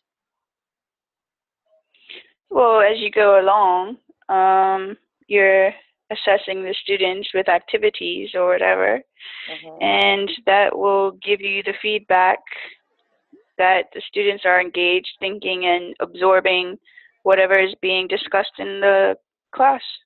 All right. So by virtue of the questions that you may ask and the sort of responses that you get, you will know whether or not they're actively engaged. Right, Ashley? Yes. Thank Excellent. you. So yes, that's how you know. That's how you check. And you have to check. You have to check systematically. You have to always check. Are they with me? Are you with me? Okay? Are you understanding? Are you following? And sometimes they may say, yes, miss, or yes, sir. Do we take that? Definitely no. Definitely not, Sis Ava. What do you do in a case like that? Well, sometimes I ask them to state it, to repeat like a parroting, like just to say what is it. And then you realize, because they say, you see they look pensive, they're there. And then sometimes when you wait until the end, it's like, did I teach anything? You question yourself. Yes. You always have to make sure they still ask. I ask them to say it, go on the board, write it for me, and do something to make sure that they know. Go to the board, do a calculation, write it in a sentence, do something. They must be always on the ball, so to speak. Yes. And that's very important. You don't check it. You could ask them to tell you, but you might also ask them a follow-up question to prove their understanding. Okay?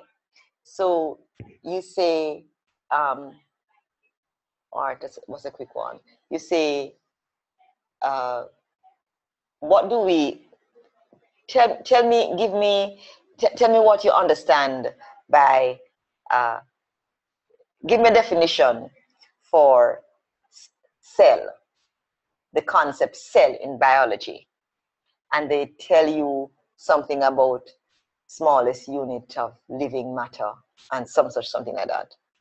And so you ask, what do you mean by living system or living substance? What do we mean? And they may not know. But they could tell you what you have just told them about cell.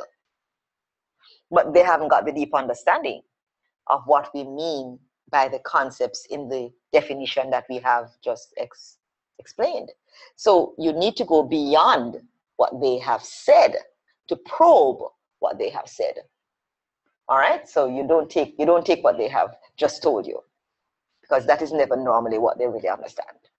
All right, so that's how we prove. That's how we probe for active learning, and expect the students to respond if they really are following. All right. I guess sometimes you can actually take them a step further. You give them step 1, step 2, and then you will ask them, okay, based on what you know, how would you use that information in that situation? Like maybe in terms of AI, something like that. You tell them, okay, now that you know what it is, how useful it is, how is important. Supposing you cannot have children, supposing a farmer has to inseminate his animals, so do you want to see if they have to use that knowledge now to critically analyze what you're saying to them and then move on. So you're saying now, you're asking them now, you're giving them situations in which they have to apply the knowledge. Very good, yes. Yeah, that's it. And that's another way to check active engagement, active understanding. All right? Because outside of that, believe me when I tell you, you could teach for an hour and a half and the students don't get it. All right? And you don't want that to happen. All right. So we have looked pretty much, if you're able to look back at the course schedule that we have, up on Orville, you should recognize that we have pretty much done the first part of Can I ask you a last question? Sorry. Go ahead. Just something. I know I might be taking you back. Sorry about that. No, that's fine. You said a while ago you could teach, but the children don't get it. Yes, I did, didn't I? But yes, you did. And then at the beginning you said something to that effect about I forgot. I was asked you the same time, but I'm getting younger, so I can forget quickly. Adult learner. Yes. Definitely. You could teach, but the children don't get it. That's not easy? Is that possible? I think what she was saying was that if no learning has gone on, has teaching actually happened? Yes. Yes. I know. So we always tend to get it, and I know the answer to that is no, but people still say, I've taught that lesson, but the children have not gotten it. That's not so easy. All right. So the point is that you could engage. You could have engaged in teaching, and you believe that the students have learned this thing, and you really are, you have carried out all the processes of teaching that you know about. You stood before your class, you have given them instructions, etc., etc., etc., and you think that they have learned. So that's what I mean by teaching. Maybe I should have said teaching in quotation marks. All right? But there are some who would argue you really haven't taught if they haven't learned. So you might have carried out your professional responsibility and planned and told and all of that, and students still don't learn. And so the question is, should you go back to teach? Right? Now, the point I was making earlier is that we have, in fact, covered, you should be seeing my screen now, are you? Yes, we're seeing it, yes. All right, fine. So we have looked at active and passive learning. We're going to look at meaningful learning in a little while. And what are some of the principles? We have looked at some of this in the PowerPoint that we have just used. And we have looked at some of the expectations for excellence in teaching science by looking at Dan Keller's room. Now, the science curriculum and the elements, I know you're familiar with this. I just want to be sure that you're clear that you have looked at aims, goals, objectives, and from Dr. Latimer's sessions. Am I right? Are you able to? Yes. Yeah. Yes. Have you written objectives? You must have written objectives and planned. We did in our lesson planning and our micro teaching. Yes, we did that. All right, very good. And we're going to look at now at what we mean by inquiry, just because we're setting a sort of theoretical framework.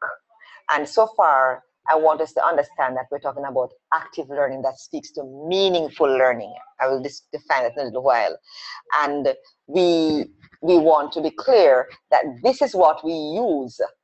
The science curriculum, we're going to be using the business of goals, aims, objectives, activities. Activities as they're different from objectives. And we're going to now look at what we mean by inquiry.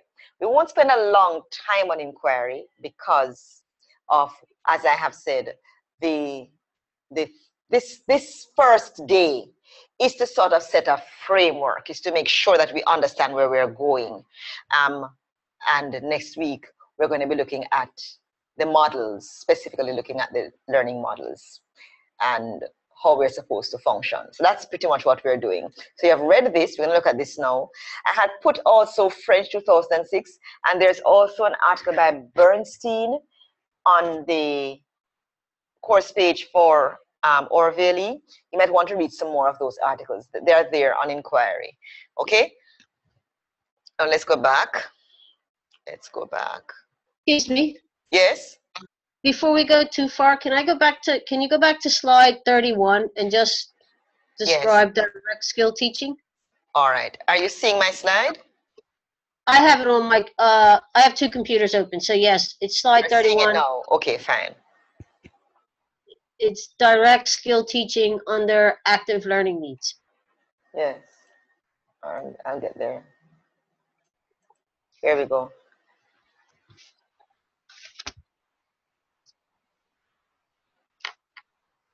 All right.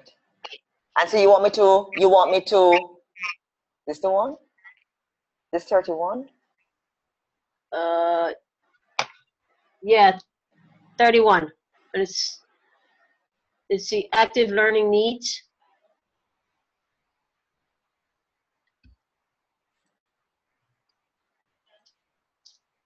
That's one. That one, okay. I had sort of inserted some slides in my PowerPoint, so mine is a little bit different from yours here. So that's the one. So you have direct skill teaching. Yes. That's the one? All right. Yes, please. And you want to know what that means? Yes, please. All right, fine. This is what Samuel was speaking about earlier to some extent. And if, for example, students are being asked to carry out a separation of, let's say, sand and salt. So they are given a problem in which the salt has been contaminated by sand. And how is it that we do this? How do we separate these two solid substances? Now, somewhere there's going to be need for filtration. Okay. All right. I soon come back. It says something about my screen sharing has been paused, and I'll soon return to screen sharing. It says, how do we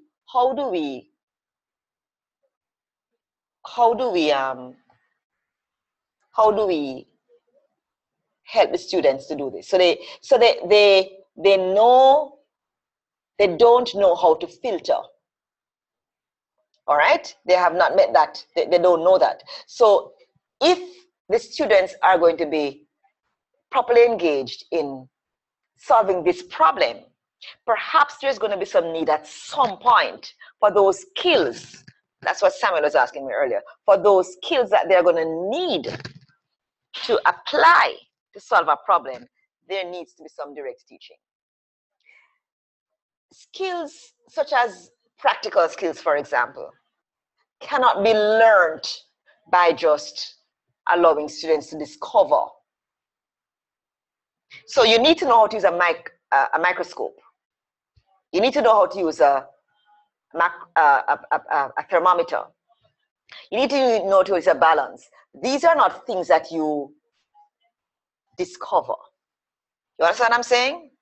You can discover what is the relationship between height and mass or frequency and something else. But that's because you're very familiar with the instruments or with the techniques for filtering or using the microscope to view an object. You know that. You can now use it. So before you can have that sort of active learning, there is a place for direct teaching of some basic skills. That's what that means. Does that help? Yes, thank you. All right, fine. Okay. So this is where, go ahead. Yes, Samuel Dominica. I just want to, what comes to my mind now, can I conclude that all teaching method strategy can result to active student learning? Sounds a good question. Your question is, let's share the desktop first and then I'll sort that out. Your question is, if every strategy of teaching can result in active learning? Yes. My answer to that is yes. Okay. Without a doubt. So because what I'm also thinking about is, can teacher-centered teaching result to active learning? It might well, it can, but it has to be very deliberate, because here it is, a lecture is teacher-centered, but you can still have active learning in a lecture depending on how you structure your lecture. Here it is. this could be considered a lecture. But here are your questions to me, which means what? It means that you are thinking about what it is that I'm saying. You are processing it. And you're coming to grips with an understanding of active learning to the extent that you have gone beyond to think about the situations that you have encountered. And now you're wondering about it. So you're actively engaged in thinking about active learning. That's facilitated by the openness to hearing your questions and allowing room for the discussion. So a straight lecture might not lead to that unless the individuals who are engaged in that lecture, unless those students already have the disposition to not just listen, but to listen and question. Now, as adults, we have already got to that stage. You're at that stage, I'm at that stage, we're all at that stage. Okay?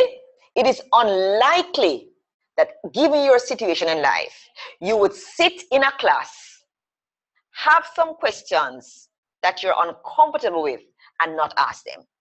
Your students, however, are not necessarily so empowered.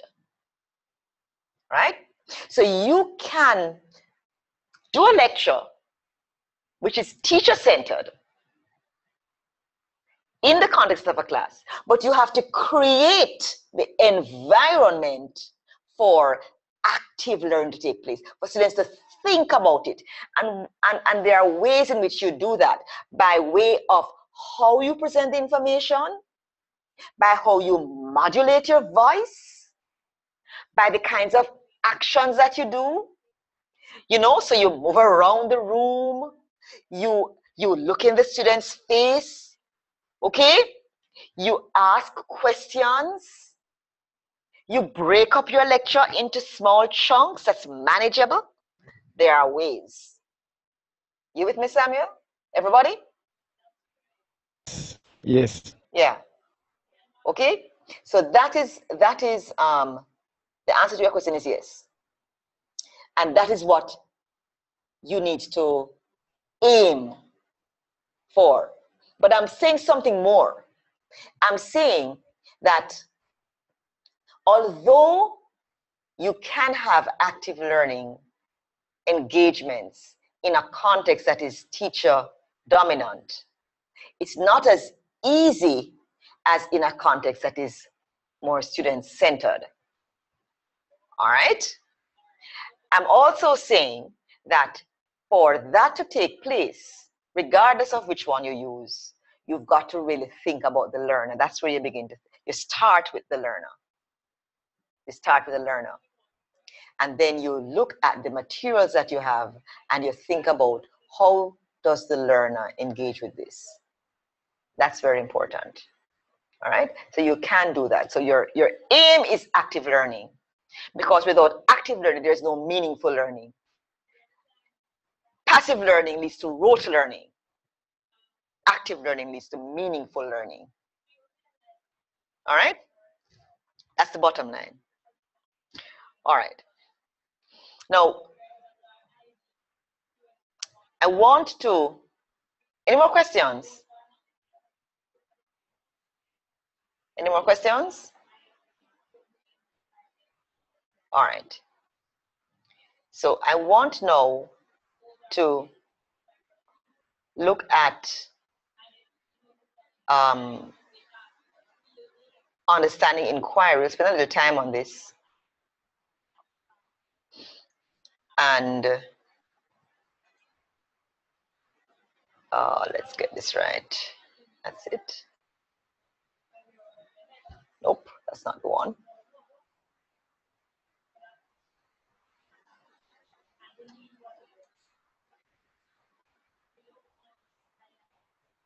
That's the one. You should be seeing this now. Understanding inquiry. Yes. Right. Now, We want to talk a bit now about an inquiry lesson and what it looks like. And I had sent you to look at an article by Bell, Smetana, and Binns, knowing full well that I would have brought the two together at that in the previous presentation that we had. Now, there's some definitions for inquiry that I have put here on the slide, taken from National Research Council. And this one speaks to the fact that inquiry refers to, perhaps before I go further, I should say that inquiry is one of those words that's not very well understood by many teachers, because many persons confuse inquiry with activity. They're not the same thing. One relates to the other, but they're not necessarily the same. One tends to require activity for inquiry, but all activity would not be considered inquiry. And you'd have read that in the article by Bell, Smetana, and Binns. So the National Research Council speaks of inquiry as, they refer to it as scientific inquiry. And it speaks to the diverse ways in which scientists study the natural world and propose explanations based on the evidence derived from their work. And they say it also refers to activities of students. So here it is now that they are relating inquiry not just to what happens in the world of the scientist, but also in the classroom.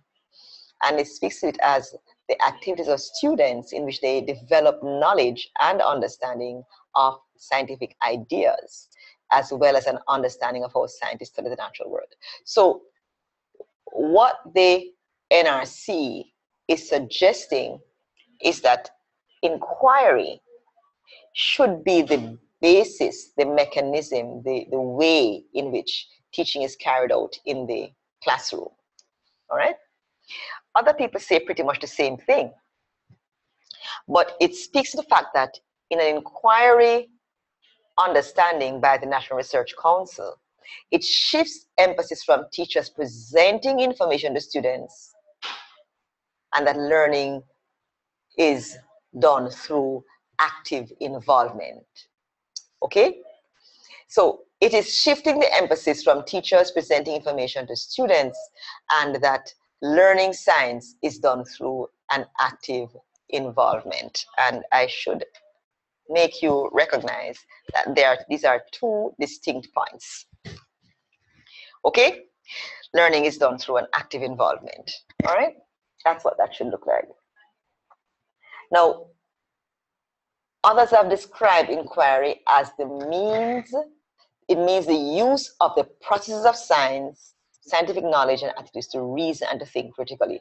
So pretty much now we're getting a sense that inquiry is really about how we do science, the way we have students conceptualize scientific information to get to grow their knowledge base. All right.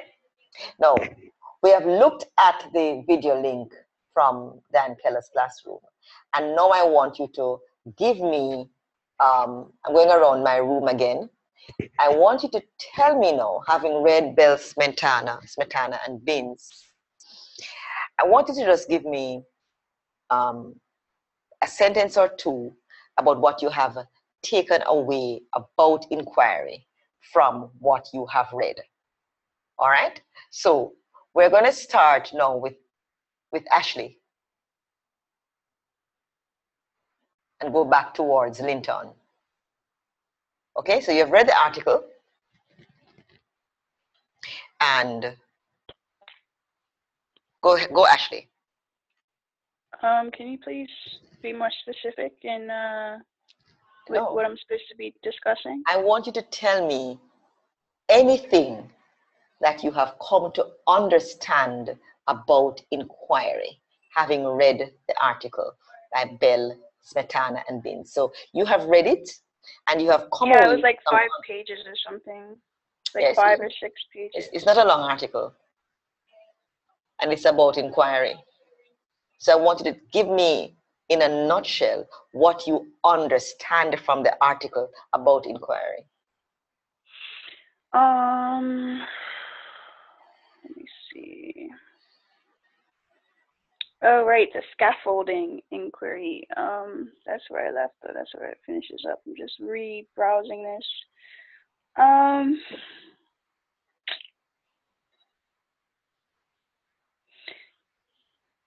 I guess, like, you've been using the term scaffolding a lot this lecture, and inquiry has a significant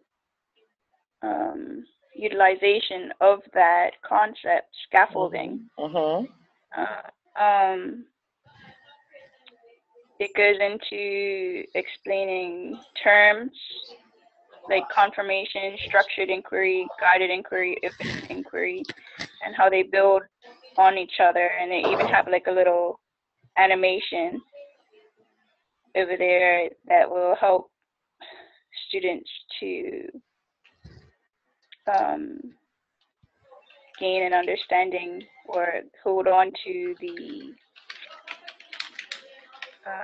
concepts revolved around inquiry. I know I haven't said much about what it is or what I understand of it. I'm just kind of like touching on topics that... All right, narrow your focus then. Narrow your focus and just tell me something that you relate the two terms, inquiry and scaffolding, in a sentence. Let me hear you.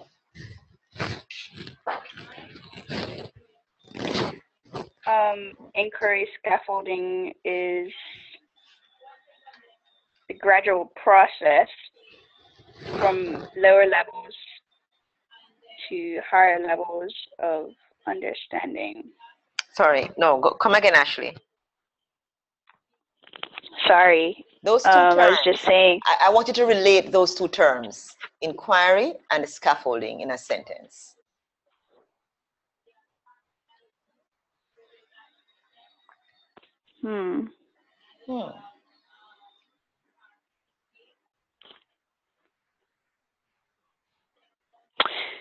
Scaffolding is used in inquiry, in the inquiry scale. In the inquiry scale? I'm supposed to be relating them. I'm sorry. I'm just trying to think on my feet here. Yes. All right. So you're thinking on your feet. I didn't want you to think on your feet at all. I want you to think after having read the article and come to an understanding of those two, what it really means. So I'm going to come back to you and ask you to complete your sentence. But we're going to move on. You're going to complete your sentence when we come back to you. All right? So that was Ashley. Jason. Where does it actually say scaffolding in the article? It doesn't. I'm not sure it does. I didn't think so, but I was just No, checking. it doesn't. It doesn't. But she's mentioned scaffolding near the end. It probably does. Yeah, it probably does once. Oh yeah, I see. It probably does once. Yes. Yeah. Well, that's what I was wondering. Where was it? But I see it now. Yes. But she's gonna tell me. Okay. Well. Tell me your story now. Basically, inquiry involves questioning and analyzing data and critical thinking, active involvement in those things, in attempts to try and promote active learning among students. All right. Inquiry involves active engagement,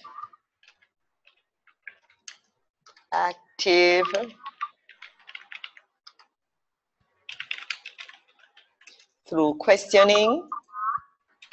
Yeah, data analysis and critical thinking.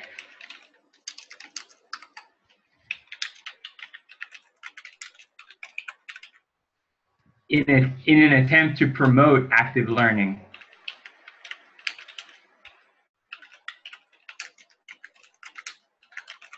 All right. We'll come back to that. We're just looking at each of them and then we'll talk about them. Samuel? Yes. From what I read, that in inquiry, it has a practical framework, which you said before. So there's a practical framework involved, and from that practical framework, it should lead to student active learning. And basically, the practical framework can be divided into 4 levels. So we have the level 1, level 2, level 3, and level 4. In the level 1, we're talking about Samuel, one sentence. Okay, I was just talking. Okay. All right, so we could probably allow somebody else to develop on some of this, but it has a practical framework which should lead to active learning. And what you're saying is that this practical framework has several levels. So there are different levels of inquiry. Can we stop there? Okay, miss. Yeah. Okay. Several levels of inquiry, which scaffolding is used. Is this Ashley again? Yes. Yes. Sorry, Ashley. I wasn't looking up. Come again. That's okay. Go ahead now. Like the scaffolding relates to what Samuel just said. Yes. You wanted me to relate scaffolding. Go ahead. So the scaffolding relates to what Samuel just mentioned, the different levels of inquiry. Which is suggesting that tell me how it relates now to the different levels of inquiry. That is,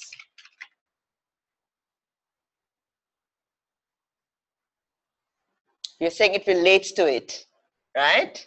I want you to unpack this relates a little bit. Just give me a sentence. For example, let's put for example, not that is. For example, the 4 levels of inquiry: confirmation, structured inquiry, guided inquiry, open inquiry, are built on the foundation of level 1, which is confirmation, and then it moves forward to the 4th level, open inquiry.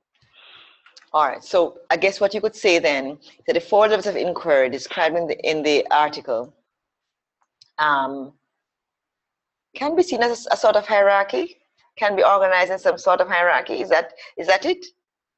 Sure. You sure? That's another way. That's another way of putting it, yeah.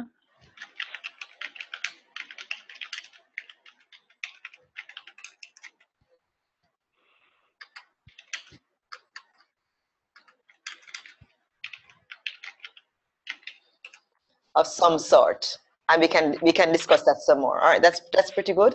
All right, thanks. So we have the fact that and that's how the scaffolding relates to the fact that you have to move from, you know, the confirmation, structured, etc., in order to move to the other levels. That's perhaps one way of describing it. Okay, Ashley, thanks for that. Then we go to now Ava. Is it Ava? It's Ava, right? Yes, it is. Okay, it's not Ava, it's Ava. All right. Go, Ava. What can I say? For me, the inquiry is somewhat student. You'll take whatever you want from it. It's somewhat I want you to tell me what you want me to take from it. It is somewhat student-centered. Yes. I think it's really based for students to develop skills that they will need as budding scientists. And it's somewhat, to me, when I look at a framework, it's actually going through what we call the scientific method. It's like related to the scientific method, the inquiry. They measure like family together. Because all of what they're doing is what they will need in terms of carrying out an experiment, in terms of planning, in terms of organization, in terms of using techniques. So it's a way of developing the skill, cognitive skill, and practical skills. Okay.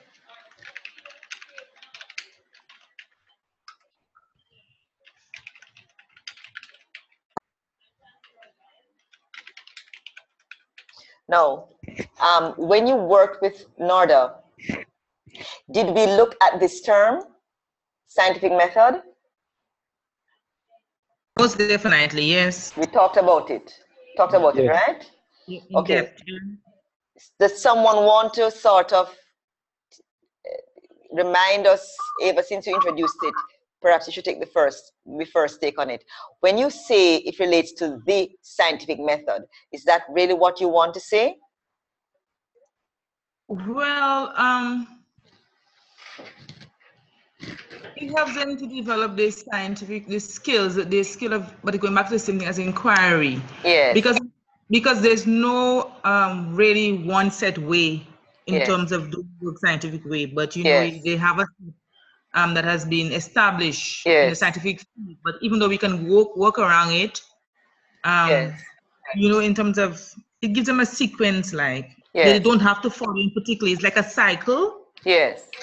Yes, so they're able, in that inquiry, they're able to ask questions, they must be able to think critical, a way of thinking, they must plan, they must, so when they're done with inquiry, they can set up an investigation or experiment by themselves in a particular manner that might be relevant to their understanding of it. But there's no set way of doing it. All right, so I want to put it in quotation marks. I understand what you mean. I just wanted to make sure that we had looked at this term and come away with perhaps a sort of different perspective on how to treat with the term, this scientific method. And I knew you should have done it in NORDA's course. I just wanted to follow up. All right, so we have got 4 so far. All right, we perhaps need a new slide. That leaves us with Vanessa. Vanessa, your take. I don't think I can add particularly to what anybody else has said, just that it has two components, ideally a question that's been formulated by the students themselves and some ability to collect data and analyze it to answer that question.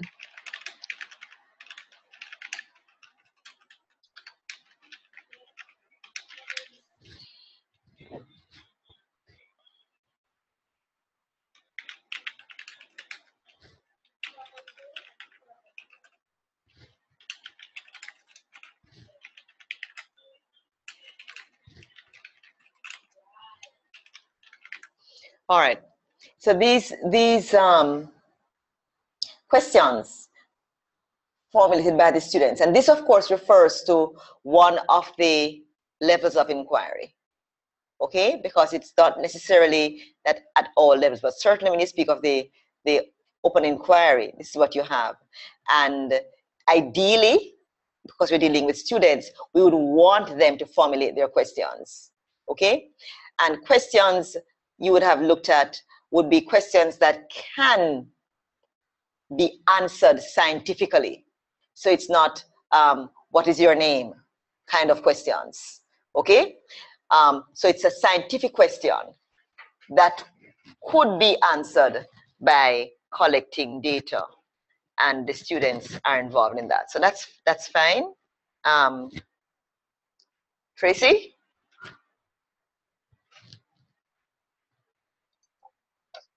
What you just said just changed everything that I thought, because I thought open inquiry was for more advanced students and that it wasn't one that would be used regularly at the high school level.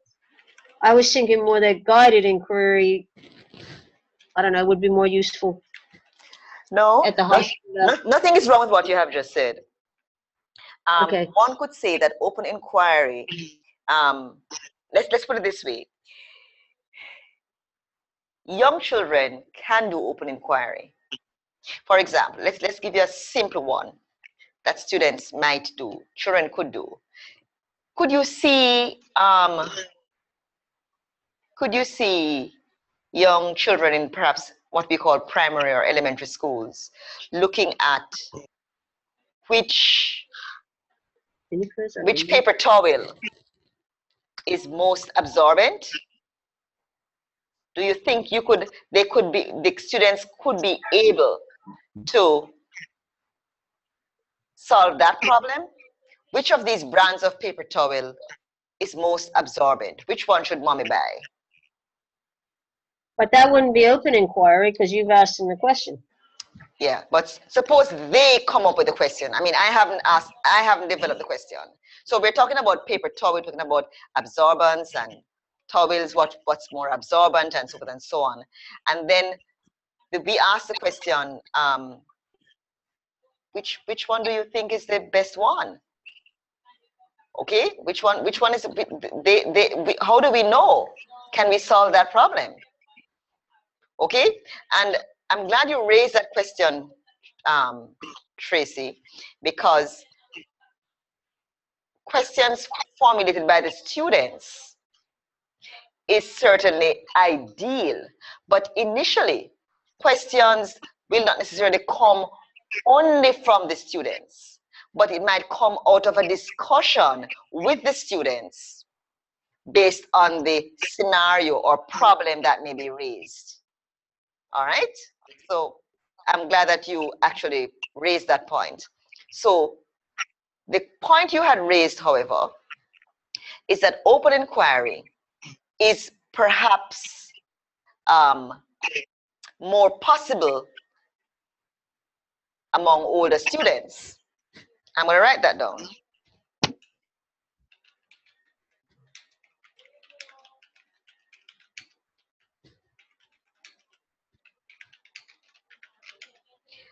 I would want to put, however, even young children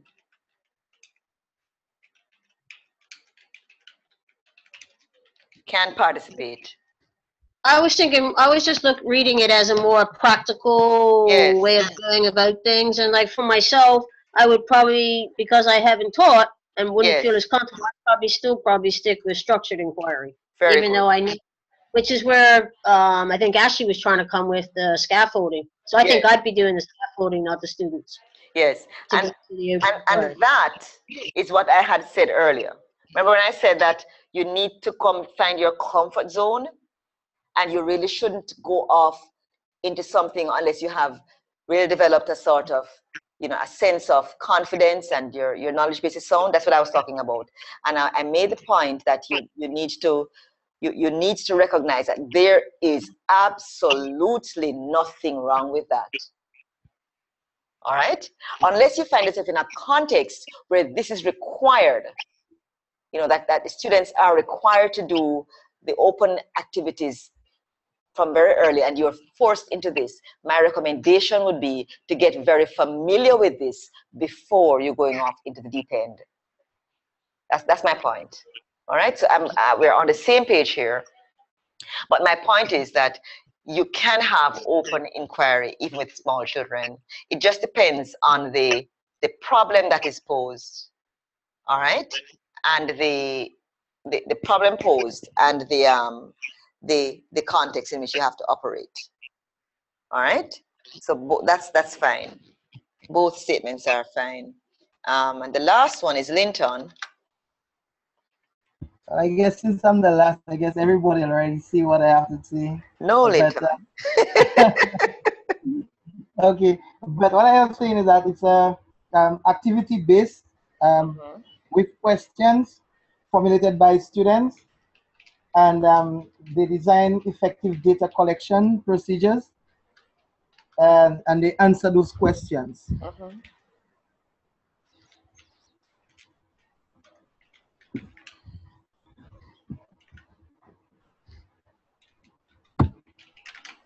Linton, that answer sounds just like one of my students. You learning well, huh?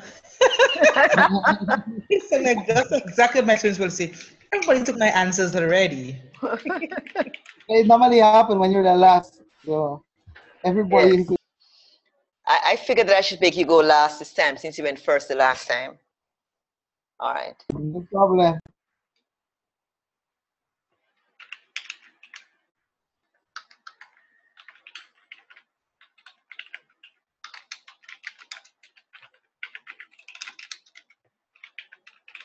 All right. So all of this is true. Okay?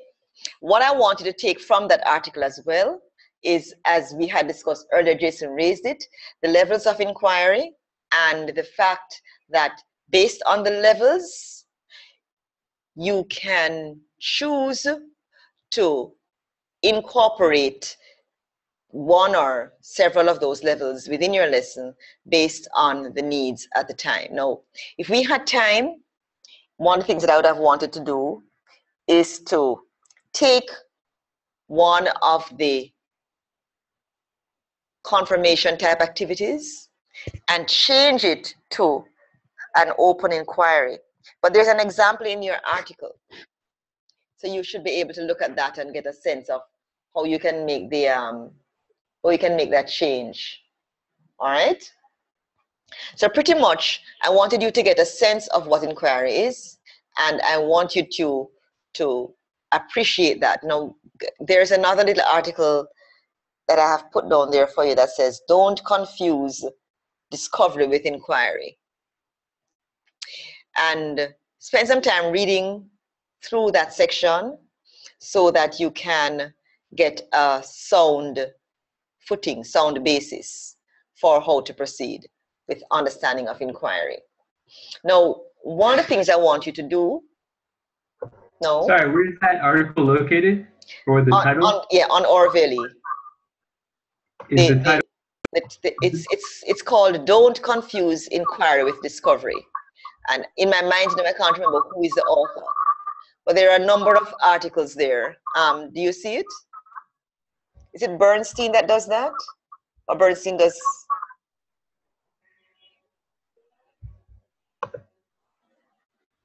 I don't have mine. Bernstein is a recipe for inquiry. Inquiry. Okay. A recipe for inquiry. Which are the other ones you see there for inquiry? I don't have my computer. The other ones are just the names. They don't have the titles. Right. I will tell you which one it is. I don't have my thing open. So I will tell you what it is. I'll send you a little note online. You will see it online. Okay. Which one it is. All right.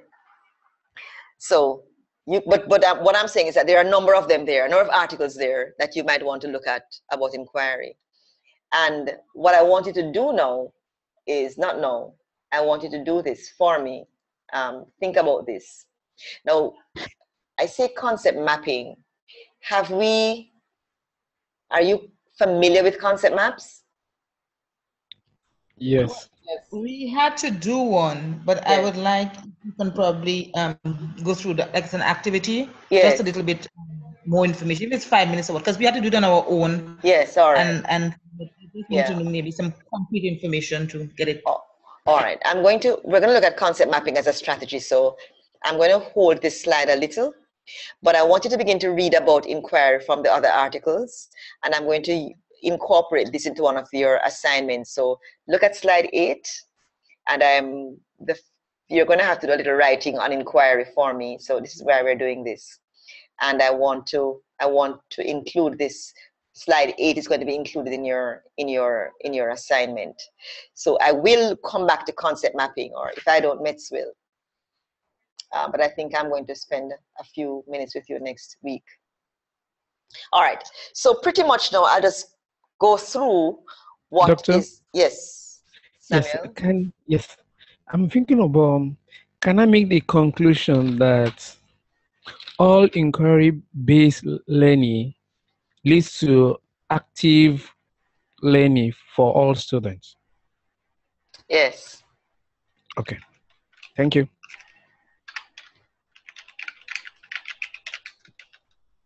Professor? Yes. No, doctor. Not Ashley professor. from Bermuda.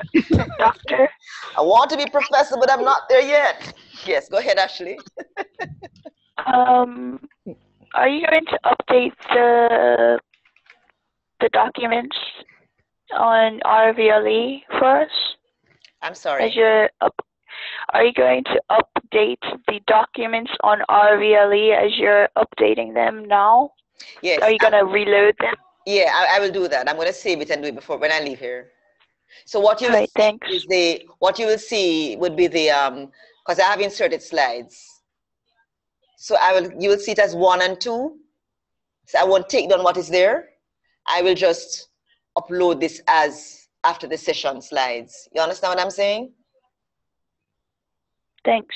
Excellent. Yeah, I'll upload them. All right, fine. Excuse me. Yes. Can we just have like a 5-minute brain break? I'm almost finished though with my brain break, but I'll give you 5 minutes. Yes, and I'll drink some water. All right, let's take 5 minutes.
You're finishing at 2 or you're going till 5? No, I'm finishing. I'm going to stop at 1:30 because I've been taking like 15 minutes breaks. So I'm going to finish stop at 1:30. The lecturer was over there. It was still 5, but there's another group of people coming in here at 2. So she'll have to switch over to this room. Okay, so that's the main reason I'm going to stop, because I know that they have this overlap. Oh, okay. So I'm going to stop at 1:30. Yeah. Yeah.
Okay, 5 minutes.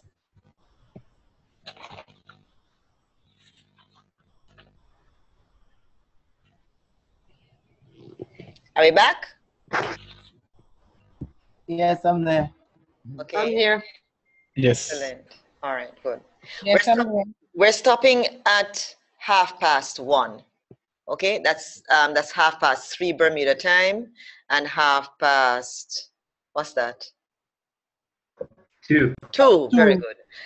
You know I'm really tired, right? I can't that one-on-one. Okay, so yeah, I think because we have gone. All right, so fine. So then, that's what you said. And I spoke to you about slide 8. All right.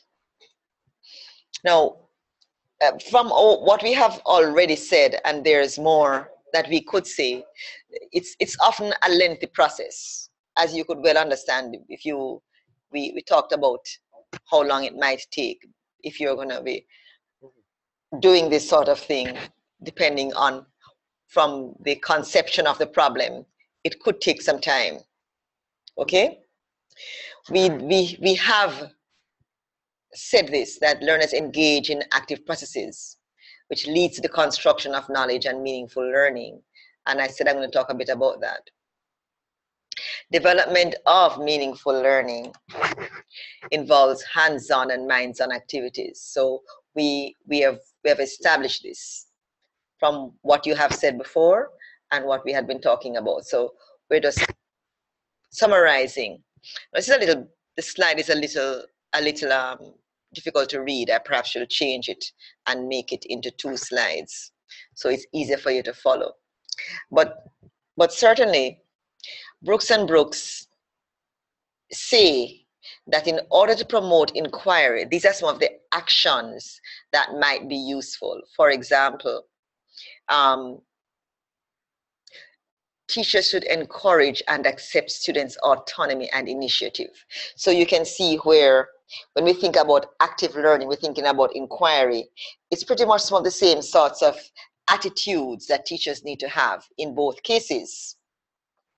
We have spoken about raw data as primary sources, and we have certainly addressed the business of manipulative interactive, and the physical materials. So they advise that when framing tasks, that we should use cognitive terminology such as classify, analyze, predict, and create. I had to spend some time on that. But certainly you can see why these words would be more suitable for an inquiry type activity rather than list, name, describe, and draw. You can see that because these words require more than just reproducing, but they require that you use information. All right? They suggest as well that you should allow student responses to drive the lessons, and you should shift the instructional strategies after and alter the content. All right? That you should allow students to familiarize themselves with their understandings. The teachers rather should familiarize themselves with students' understandings of the concepts before sharing their own understandings of the concepts. So they get from the students before they tell the students.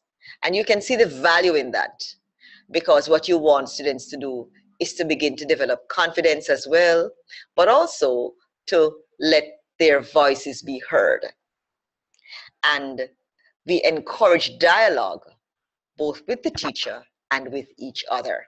So those are some of the other strategies that Brooks and Brooks have identified as being useful for promoting inquiry. All right? Well, this is a bad slide. They also suggest that you encourage student inquiry by posing thoughtful, open-ended questions. We really have to fix this slide. It's really terrible. All right, so let's do that. All right, just give me a second. All right. So we encourage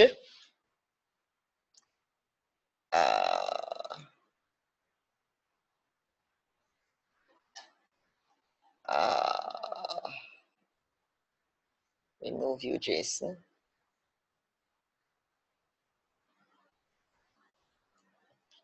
Okay, better.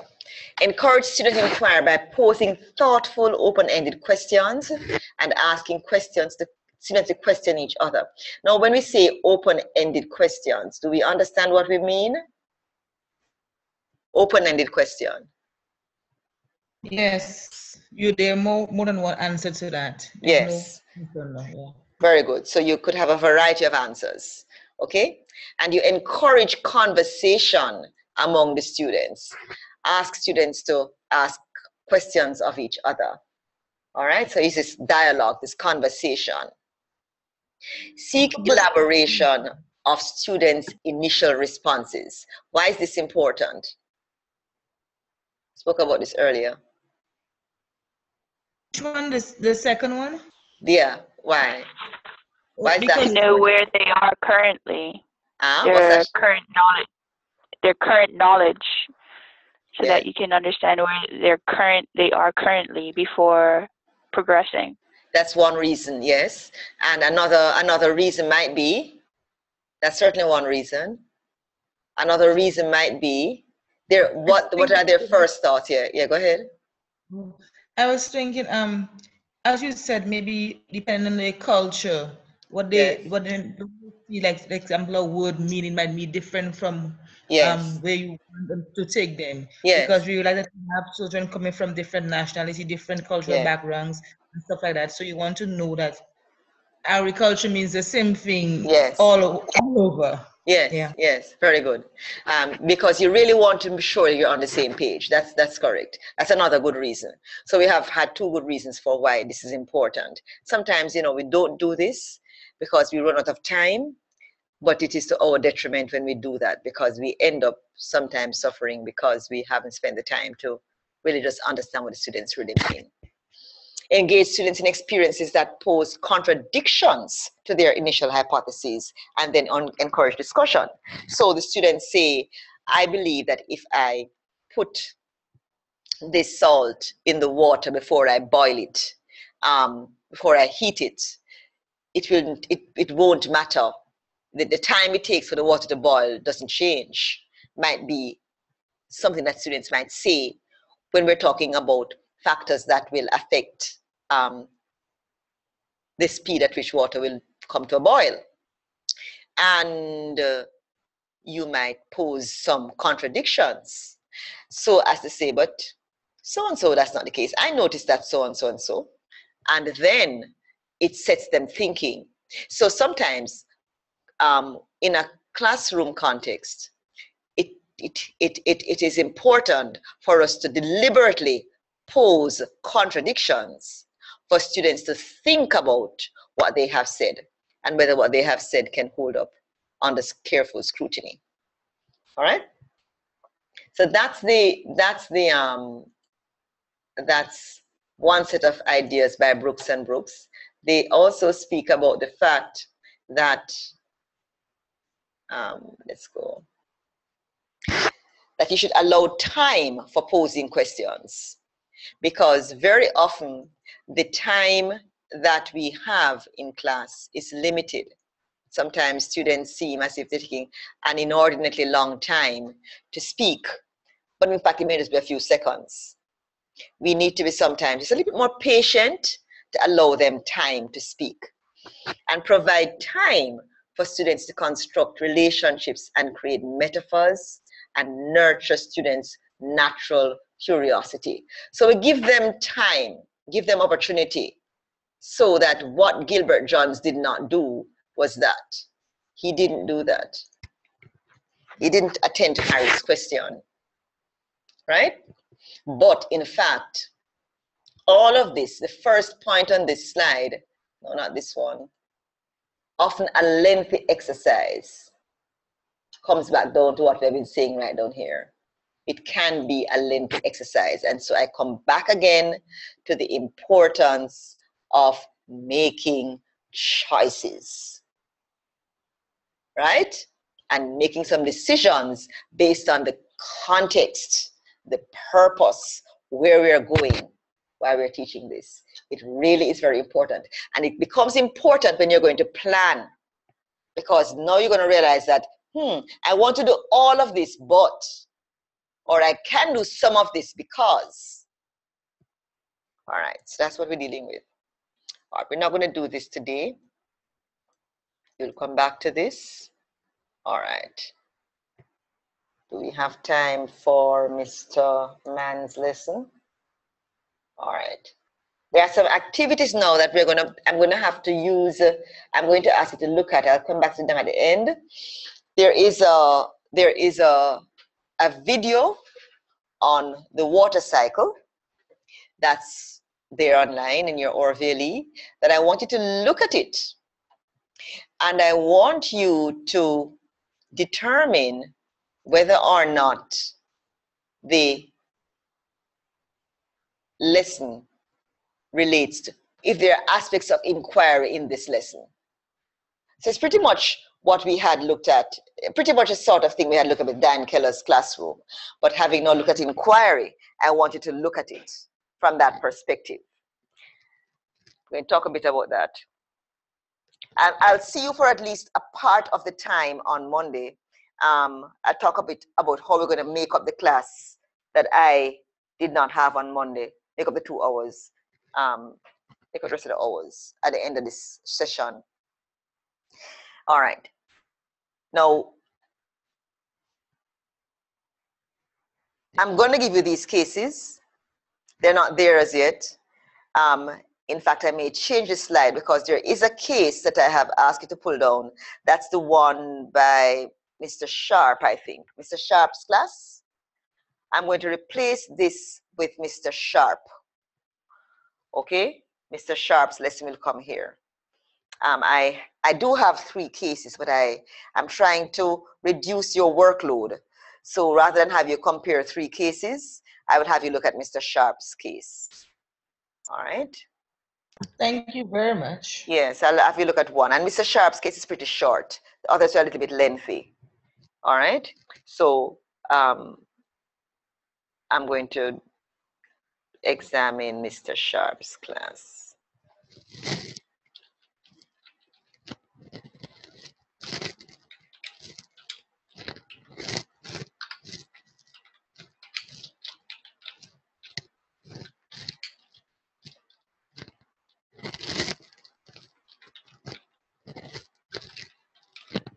All right, so that's Mr. Sharp. So we're not going to look at those three. That will take us a little while. Okay, now we have also been summarizing this. You spoke about the scientifically oriented questions. You spoke about evidence. You spoke about, we perhaps need to talk a bit about this, but we spoke about examining data. I want to spend a little time on this, and I want to be sure that you had looked at this with Norda. That explanations, scientific explanations, should be based on evidence. So you're talking about claims and evidence. Are those things familiar? Did you look at that with Norda?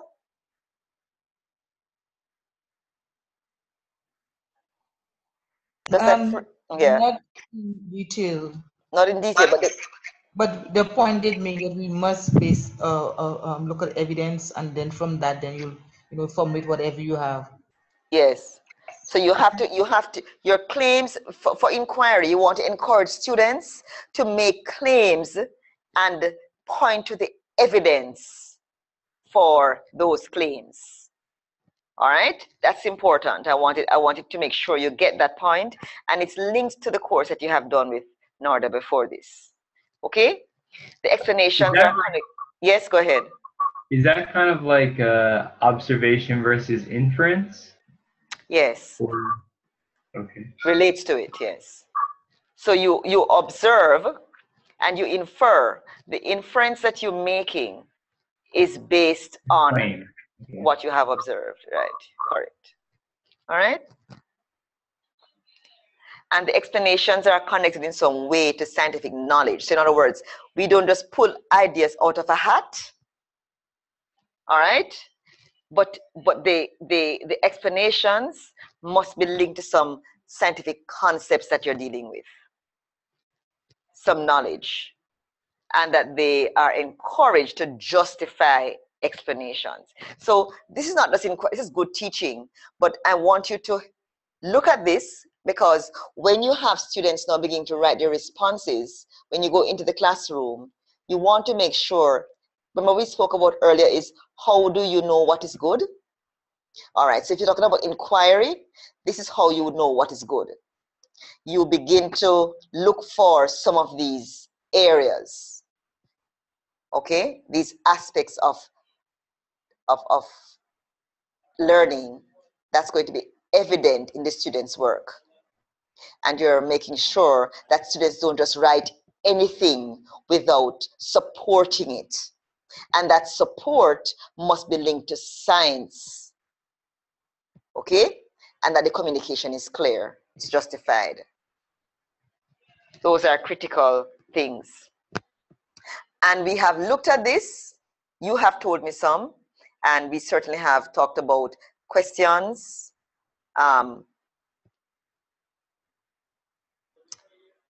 not sure I quite like the second one, but you must examine sources of information, investigating, analyzing, forming answers, explanations, and these are some of the ideas that Martin, Sexton, and Franklin have put forward about what you might involve in inquiry lessons. For me, the ones that I want you to focus on here, they're all there, but I want you to ensure that the students come away with these.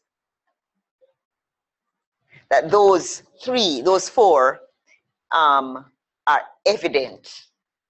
Okay? That I'm going to take this one out because this really doesn't add anything to what I want to say. Okay, so these four are the ones that I want us to bear in mind. That you have the questions, they are looking for information. Remember, it's active. And that these thought processes are a part of the experience. Okay?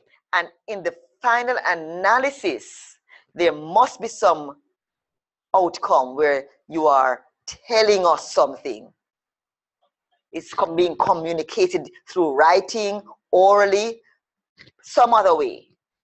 But it's just a communication of information. It's not just left out there. All right? Yes, go ahead. Sorry. I noticed you took out the one that you had. Yes. But for example, if the students were to formulate their own question, to do their own research. Yes.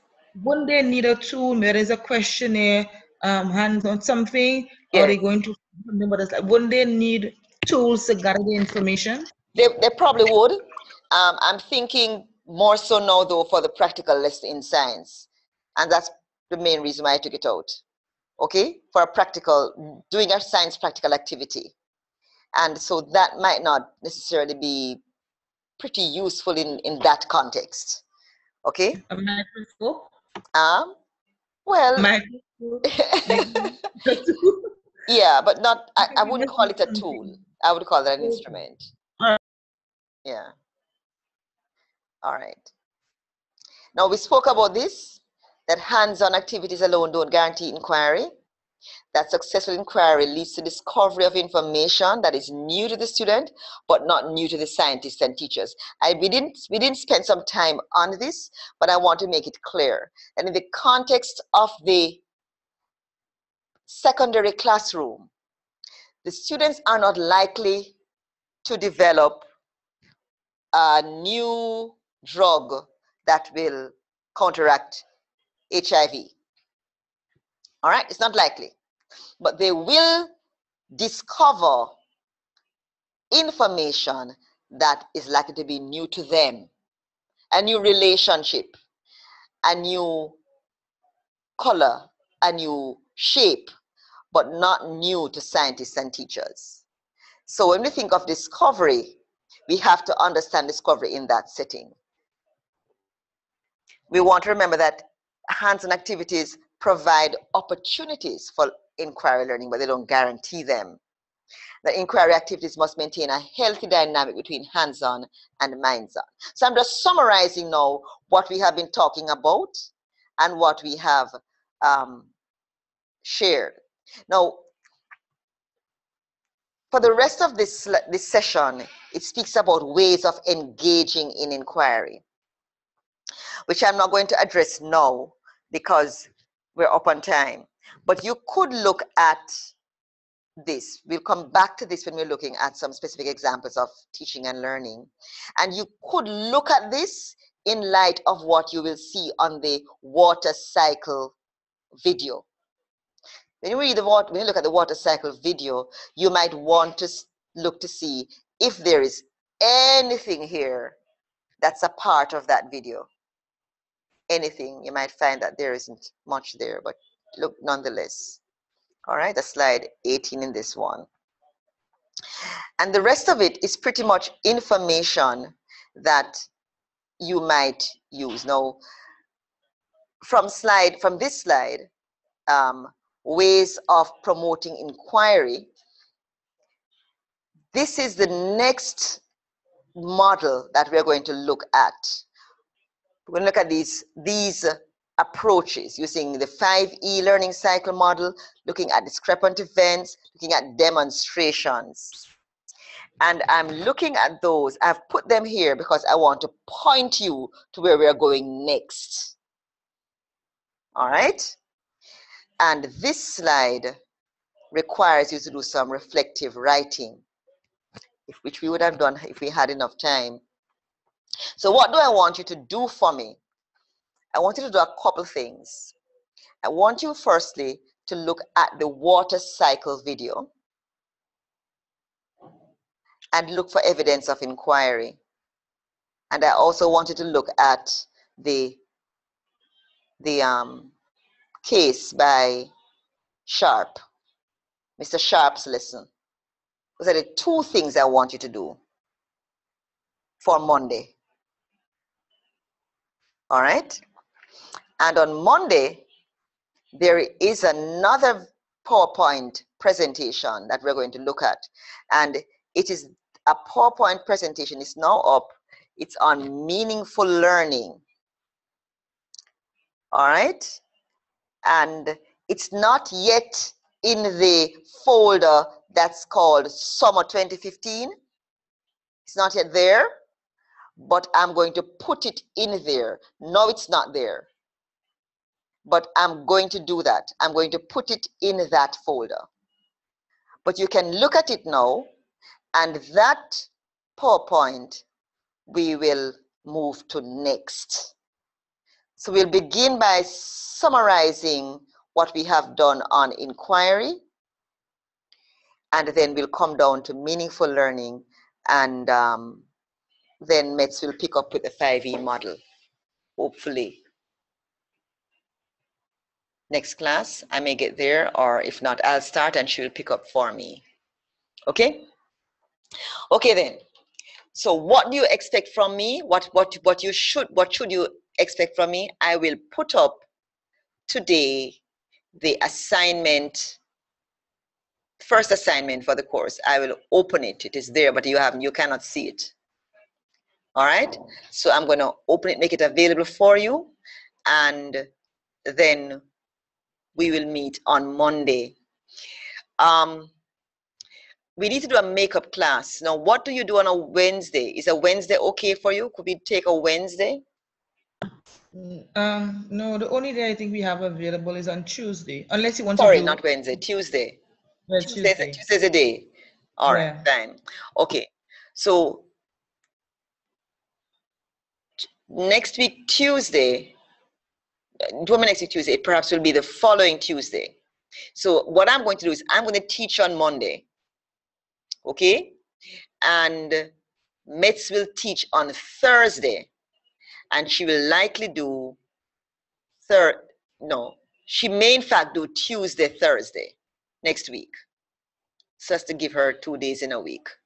Are you with me? Yes. I think Bermuda students are meeting with their practicum advisor on Tuesday. Okay, fine. Yes. That's very good information.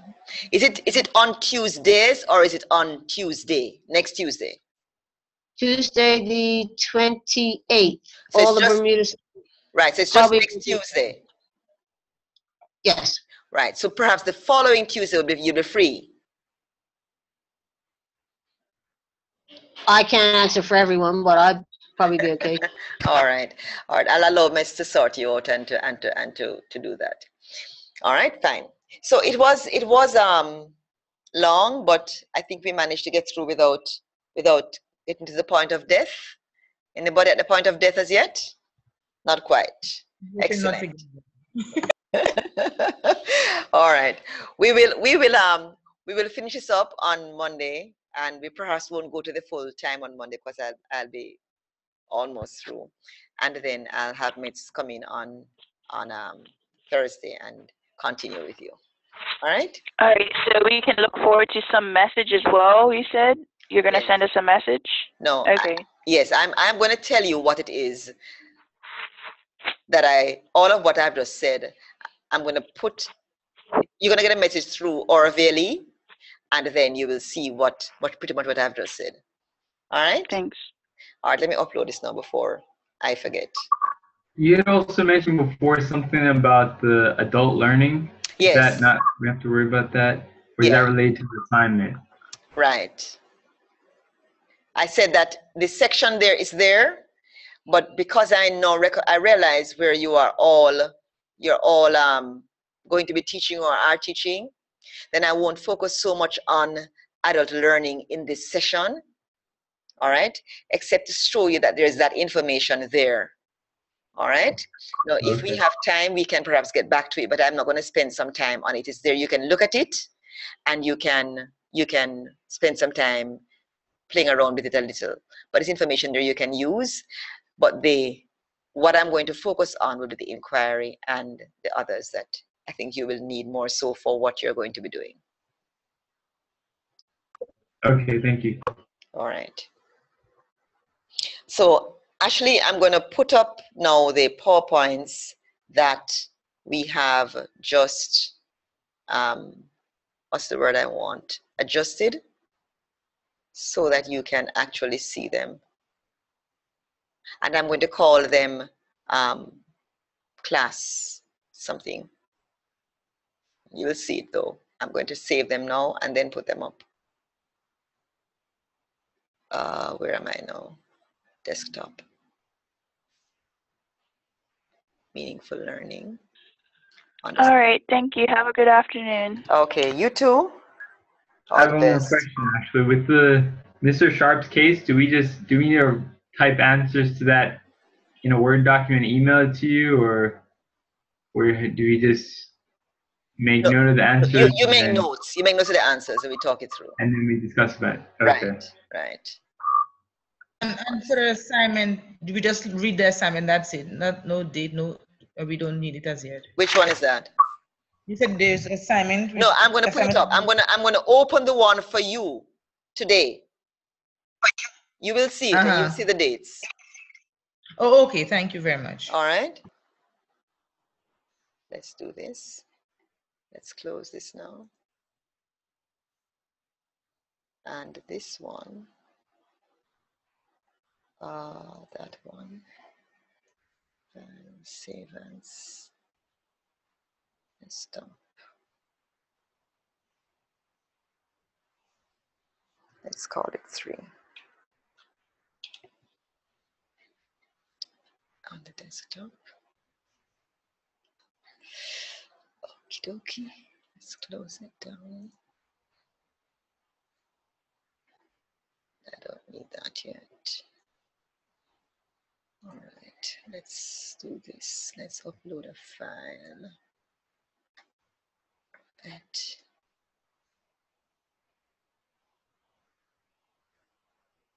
Add an activity or resource.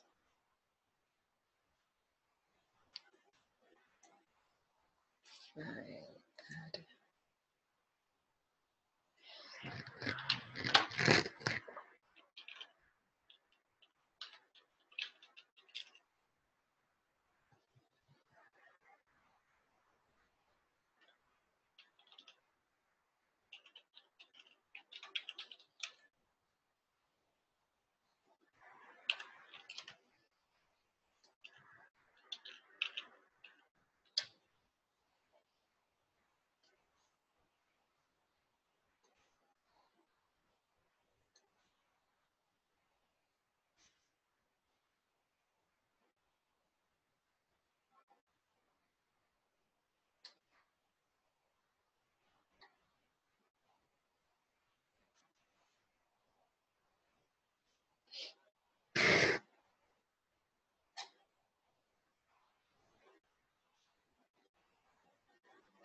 Can I ask one more question before you go?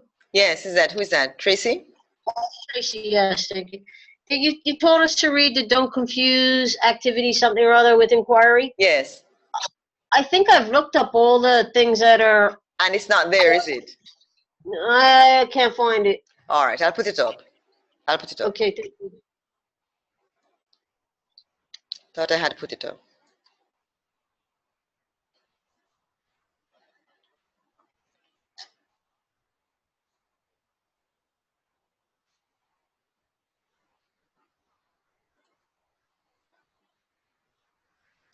There is one that can't be opened, so I don't know if that's it. Which one is that? Thomas O'Brien. It doesn't have a date, so you can't even... that's not it. Oh, you can't open O'Brien and Thomas? No. Okay, all right. I can open it. I'll probably save it differently. Thank you.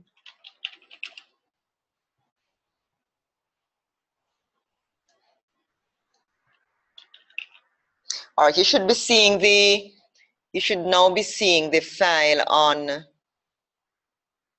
inquiry, the new one. Choose a file. And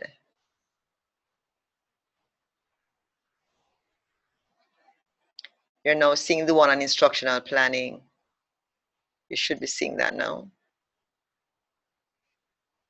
Are you seeing them? If you're online, let me bring it down where you can. It's really with the PowerPoint. Meaningful learning. Where's the one in inquiry? The PowerPoint says inquiry post lesson. Yes. Yeah, I see that. Yeah. And the other one is, I should have named that post lesson as well. Instructional planning. I should call that post lesson as well. Let me edit that.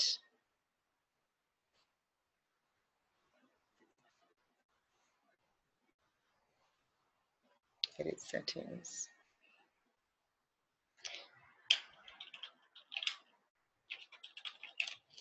All right, so this would capture the sort of comments that we made during the class.